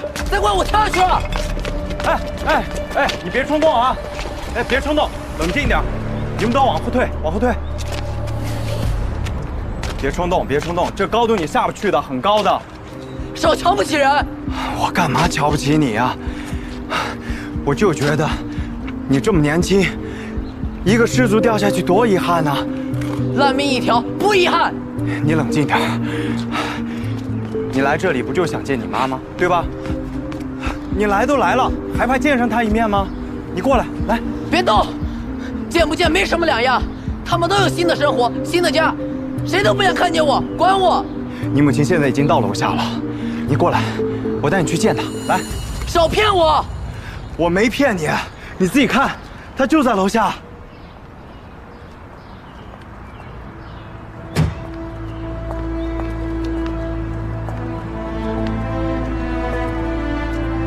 她不是我妈，我亲妈早就死了。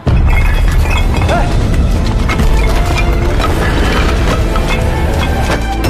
养我，养我！快知道吗？快走！来人！别让动，拉他！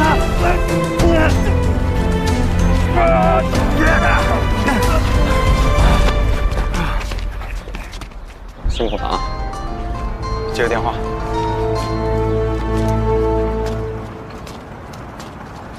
哎，师傅。啊，人找到了。肖兰也找到了。好，晚上回来。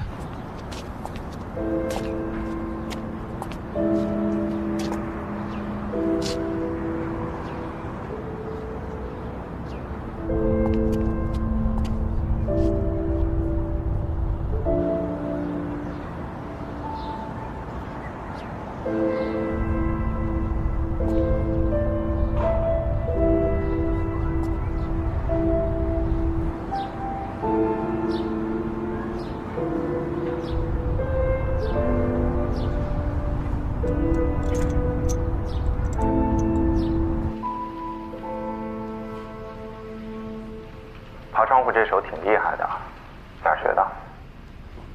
武校。为什么学这个？打小成绩就不好，将来肯定考不上学。我妈怕我以后出去找不到工作，没法养活自己。你妈妈考虑的倒是挺周全的哈。我爸死得早，我妈本来可以改嫁的，就是因为带着我，一直都没成。我小时候就知道自己不是他们亲生的，但他们一直对我都挺好的，我也没想过要离开他们去找别人。直到我妈生病，她才告诉我，我其实是认山人，让我有机会以后去找亲生父母。所以你去了百家村，找到了白有福家。找到他们时，他们已经有了家庭和新的生活，我完全融入不进去。你生父说你威胁他，是真的吗？是啊，我威胁他要去报警，他才肯告诉我那2个人贩子是谁。那你为什么不报警？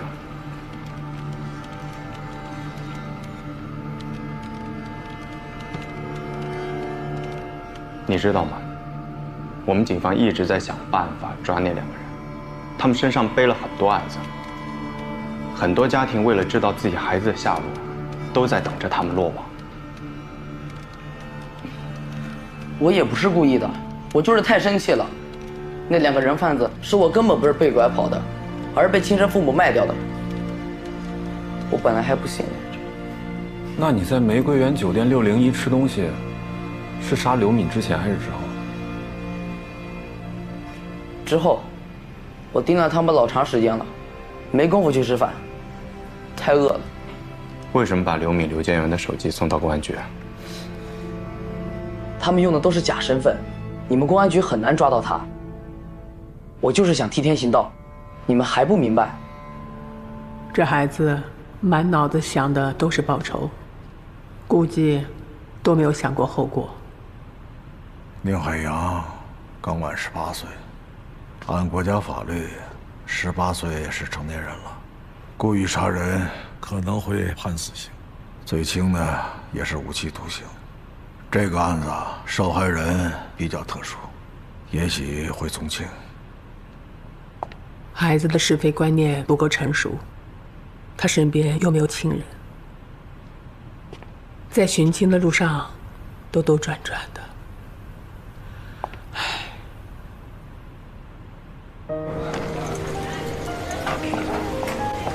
看看写差不多了吧？一会儿想吃啥跟阿姨说啊。哦，谢谢阿姨。菜味道还可以吧？还行还行。好。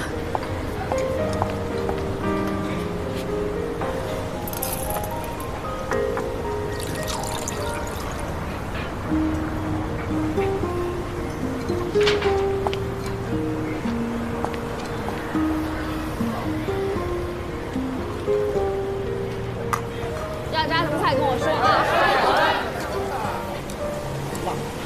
今天来的这么齐，是不是结案了？我说了，说等案子结了，请师傅吃饭。结案还早着呢，点这么多菜，赶紧吃。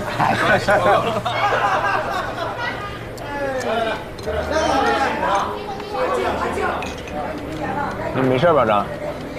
没事，小伤。我怎么听说你今天差点没追上那孩子？要不你去追追试试看？你就是太不把小孩当回事了。现在小孩都可厉害了，是不是小雨？嗯。吃饭。别玩了。从进门到现在，他也一直在玩手机，你怎么不说他？你别玩了，给咱小雨同学做个榜样。放下。有事儿啊？忙你的吧。有事儿。没事是吧？就算是卖掉自己的孩子获取经济利益，也是拐卖儿童，也是犯罪。那这个孩子的亲生父母是不是应该被追究法律责任啊？经手人死了，追诉期都过了。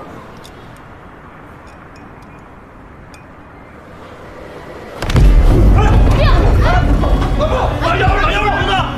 哎呦，不是！哎呦，喂！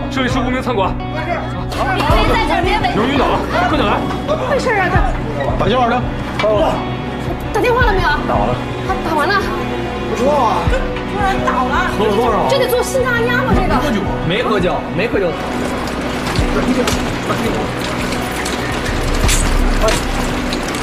慢点，抬一下，抬一下。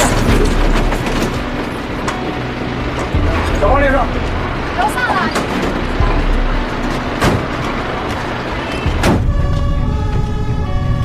给嫂子打电话。好。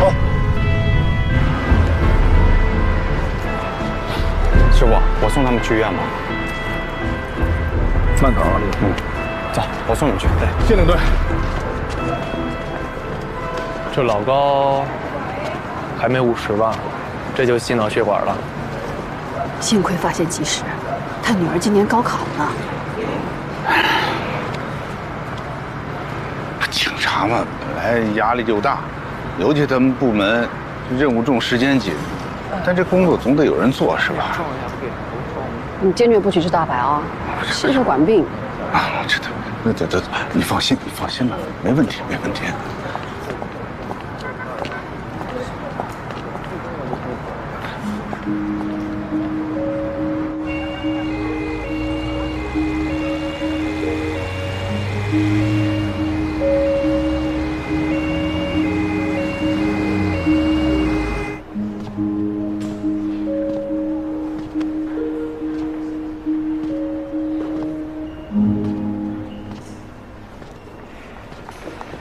就在那儿。哎，小千，辛苦你了，这么晚还在这儿陪着。怎么样？你忙碌了一天，早点回去休息吧。谢谢啊。应该会没事，放心。好，怎么样了？进去。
这是你爷爷的屋子，没怎么收拾。今天晚上我睡这屋啊，爸爸那屋呢收拾干净了。睡去啊，来。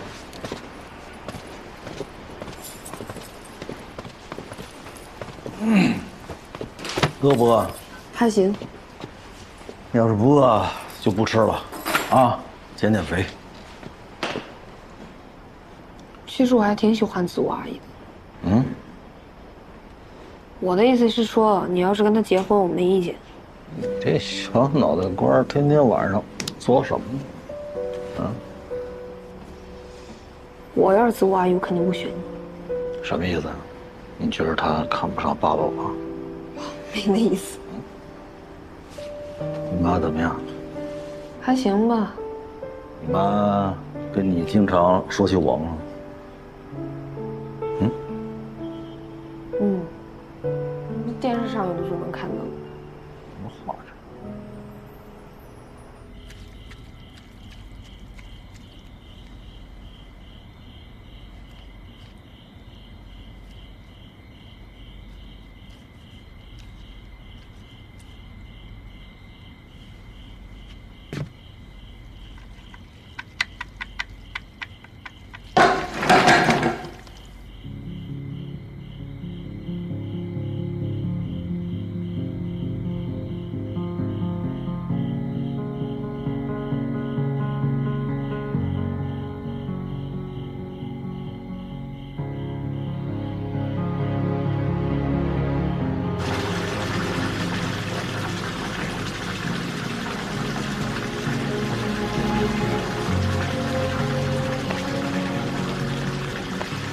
汗水提的泪水的重量，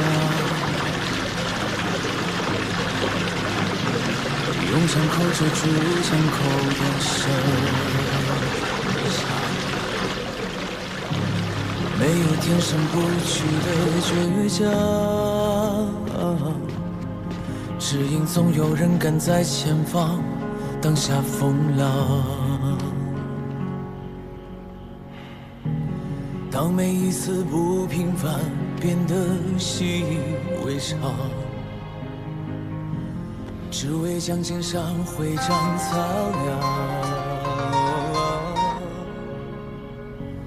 就像黑夜中暗涌的光，汇聚成你的模样。喂，赵处啊，抱歉这么晚打扰。叶姐，我知道你打电话过来想问什么。我现在能告诉你的是，大鱼上钩了，你的任务已经完成了，接下来你就不用再参与了。好。只身也勇往，穿越过命运的战场。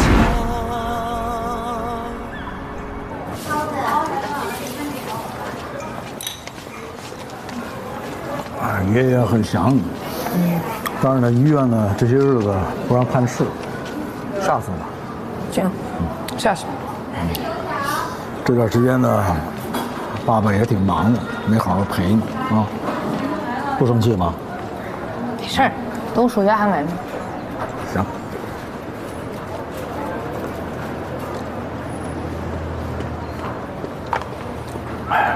是。那个小红书打游戏输了不服我，非要下去赢我。是吗？他玩的不错。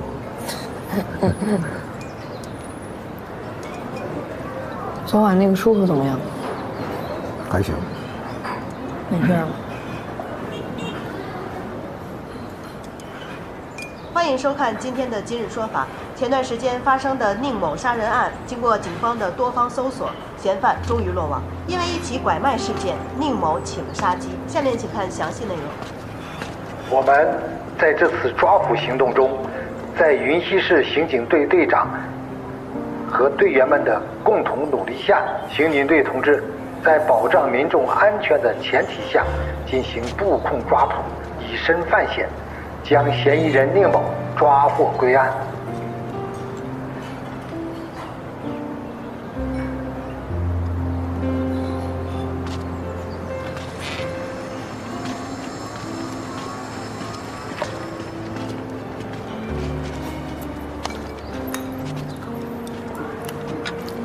吃个包，吃个包。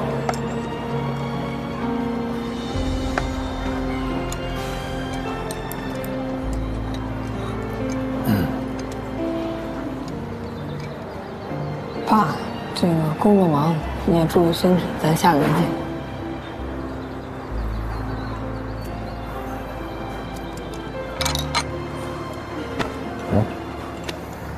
谢谢啊，你呢？也得好好学习，多锻炼身体，啊，把你妈照顾好，啊，别让你妈生气了，记住，少玩游戏，啊。差不多了。小雨，正好走的时候带个包子啊，谢谢谢谢阿姨，不客气。好，谢谢。这个回头帮我们打包一点啊。没事没事，我给你弄。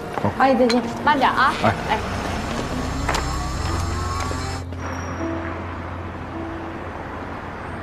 哎呀，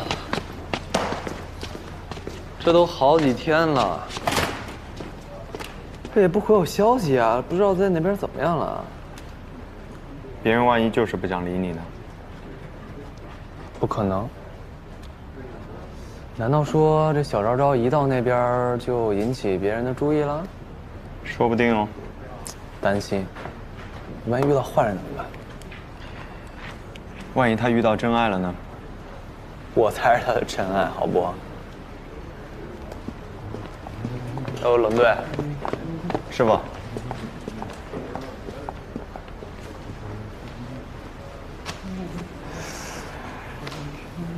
见过冷队这样吗？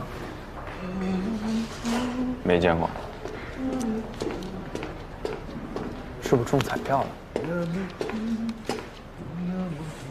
我去问问。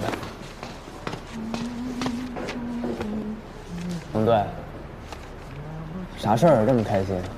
干你的事儿去。哼哼，还不赶紧？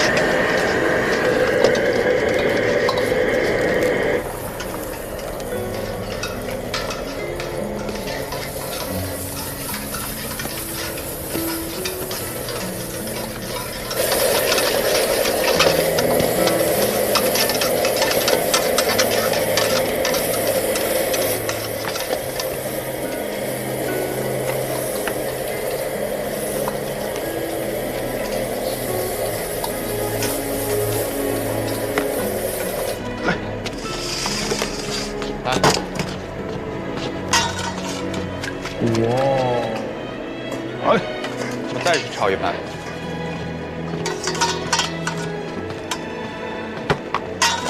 嘚价，嘚价，这玩意儿学挺快啊！哎呀，来，哎，慢点啊，别洒了。啊，没事儿，走了啊。好嘞，拜拜，小心。哎，嘚价。得嘞，明儿见吧。辛苦了，拜拜。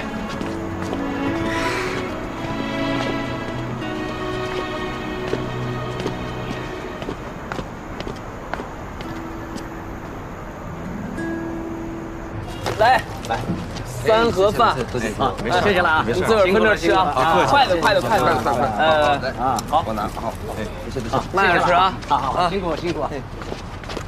来吧，谦儿哥，吃饭吧，咱俩。啊，谢谢。哎呦，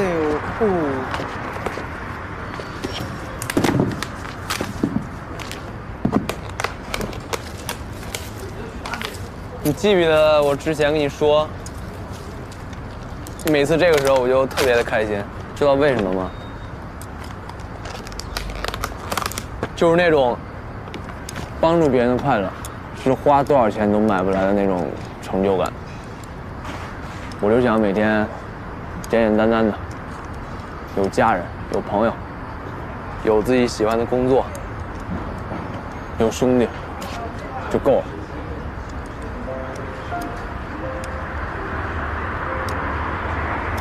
你不是问过我当警察开不开心吗？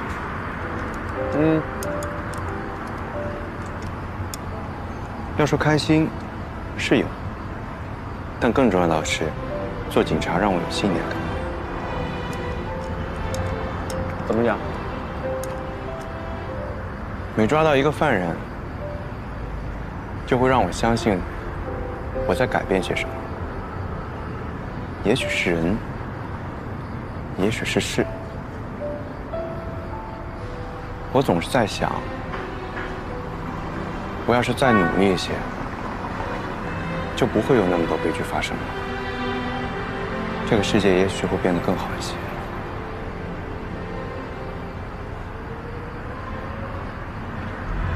你这个使命感还真挺强的。确实，你说的对了，就是有些事儿吧，你一旦有了目标，再去做了，结果可能就不一样了。事在人为嘛。当然。哎呀，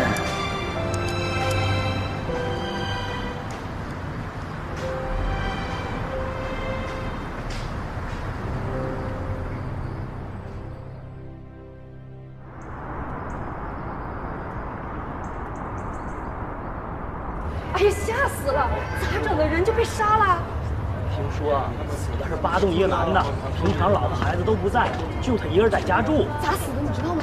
据说是讨债的，进屋砍死的。可怜死了，说没就没了。这大白天，就是。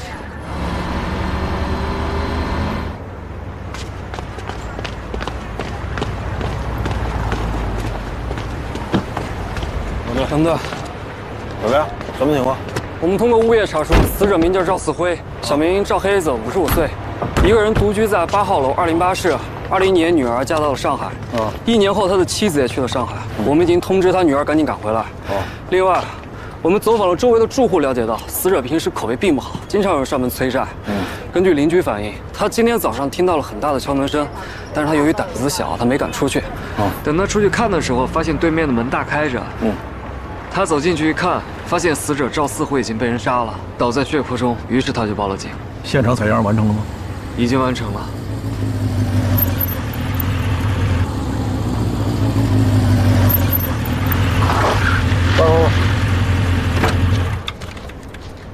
这几楼啊？2楼，前面。师傅，哎，我。命案。哎呀，听说房间流一地的血，我今天晚上算睡不着了。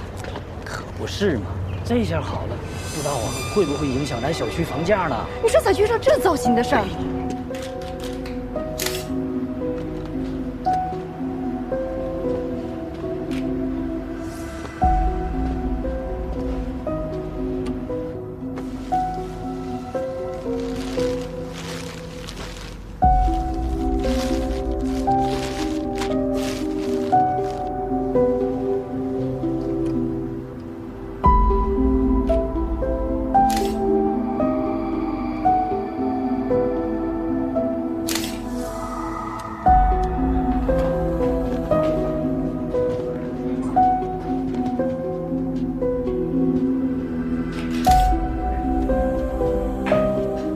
一个人作案。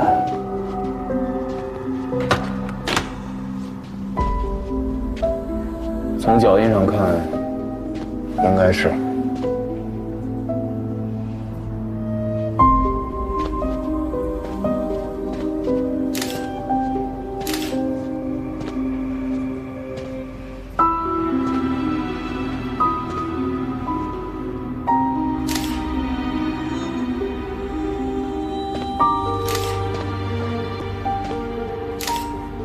这屋。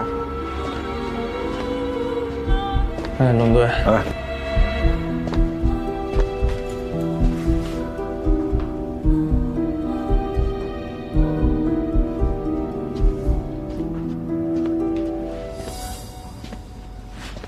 怎么样？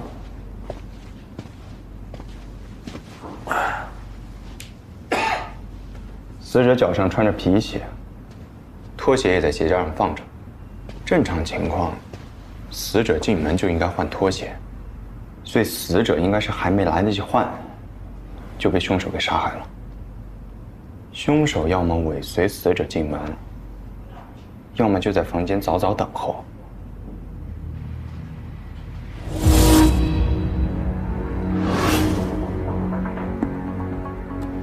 厨房里的菜刀少了一把，跟这把花纹一致。这把刀啊，肯定是嫌疑人从厨房拿出来的。你看，对呀。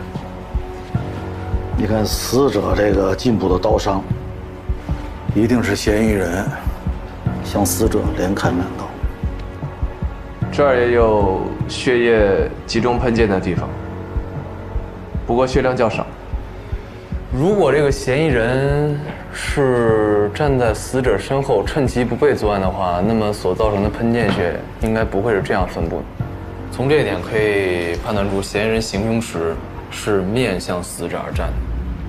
我分析啊，2种情况，一种呢，这2人啊有仇，嫌疑人呢事先埋伏好，趁机作案，或者呢2人根本就不熟，在作案的过程中呢被人发现之后杀人并逃窜，但是呢这些事儿呢得需要咱们一一核实才行。王总，你抓紧时间查一下死者的关系网。哎呀，小叶，你带着刘洋去把今天上午来案发现场的2个人的情况摸排清楚啊，不弄清楚，后边的工作就没法进行。是，抓紧干吧，快！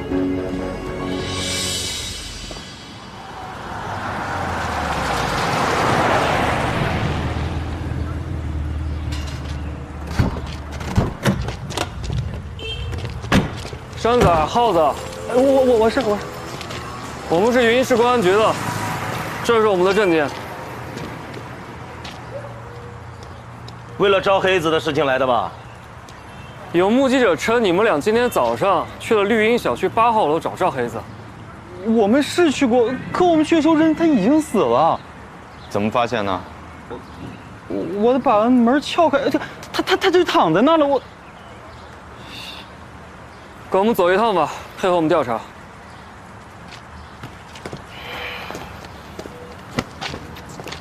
警官，规矩我懂，但是这个人吧，他真不是我俩杀的。我们很愿意配合警察查案。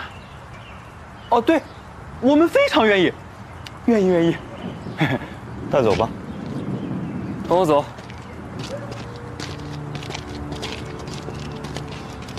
走后面。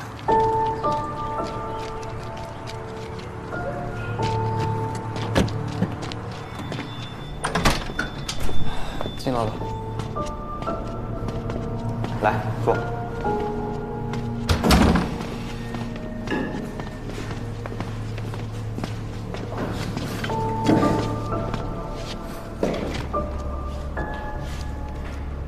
情况呢，你也知道了，赵黑子死了，希望你能配合我们工作，把知道的事情都交代一下。配合，我一定全力配合。赵黑子你了解吗？算是了解吧。他这个人啊，出了名的好赌。说。要说赵黑子吧，他这人命好，他那女儿那就是个摇钱树，要不然靠他自己那早喝西北风去了。说重点。哦，就大概是6、7年前的时候，我跟我朋友打牌的时候认识的他，他那个时候就特别爱赌博，哪有牌局哪就有他。赵黑子很有钱吗？他一个下岗工人，哪来那么多钱？那都是因为他那女儿，他那女儿长得特别漂亮，听说是嫁给了一个南方的有钱老板，那光在云溪市就买了好几套房。这情况你怎么知道的？赵黑子他自己说的。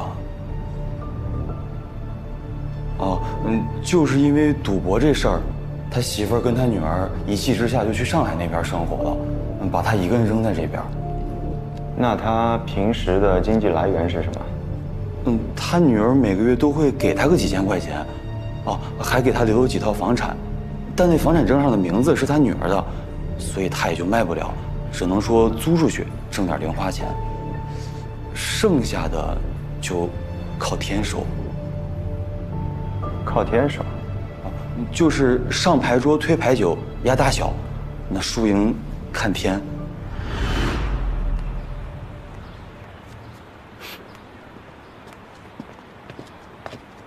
黑子刚走了。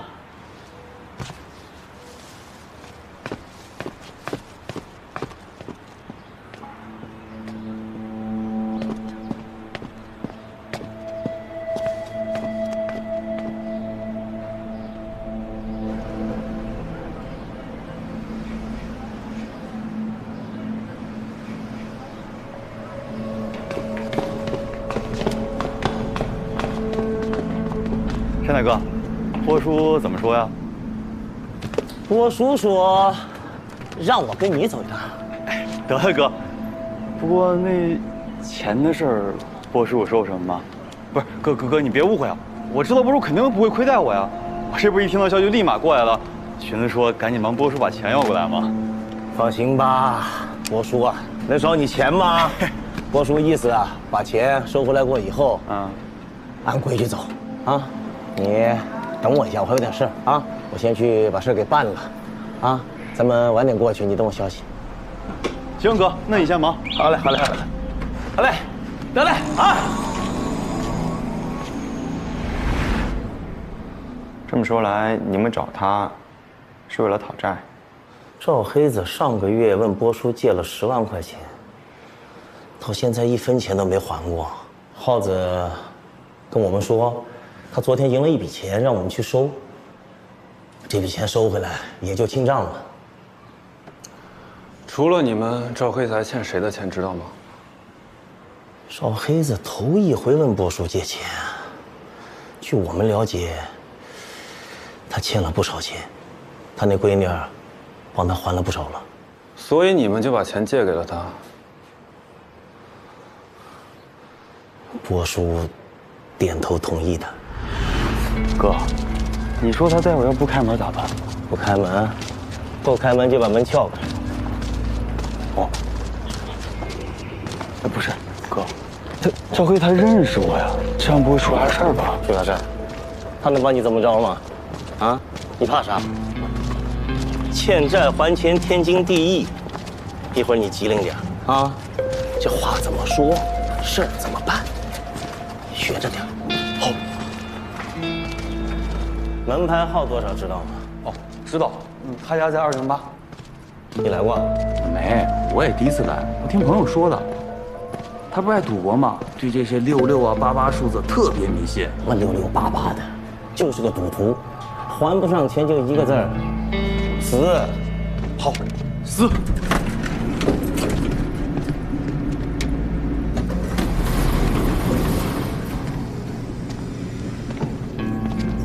哥，这儿。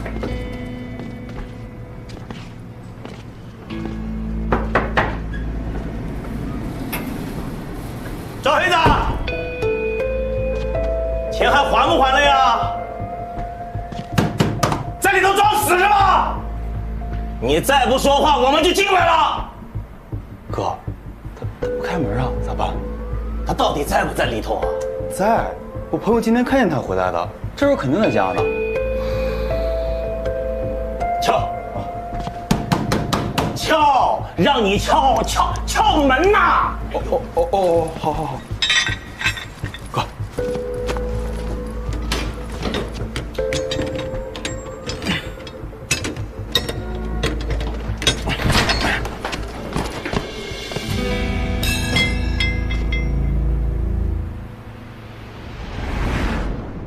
你们所谓的这个波叔，今天上午都干什么了？波叔一直在公司啊，他让我们来跟你们配合工作。这事儿跟波叔肯定没关系，不至于，才10个大不了。我告诉你，你们涉及非法催收，后续还会请你来配合调查。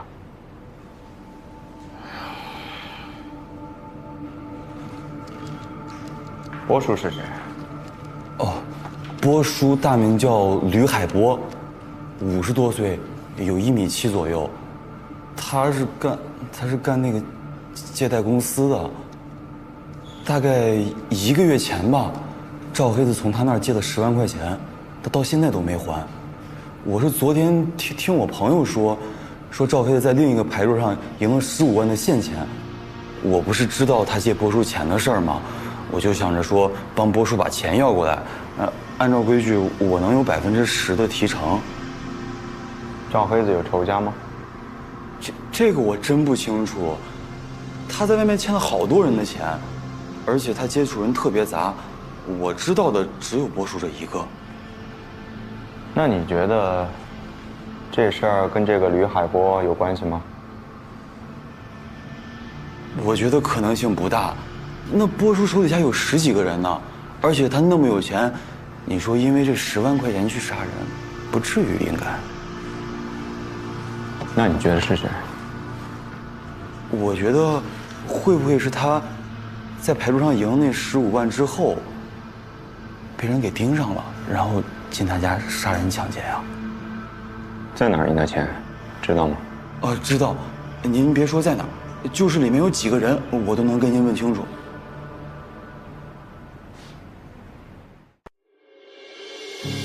汗水替代泪水的重量，用伤口遮住枪口的声响，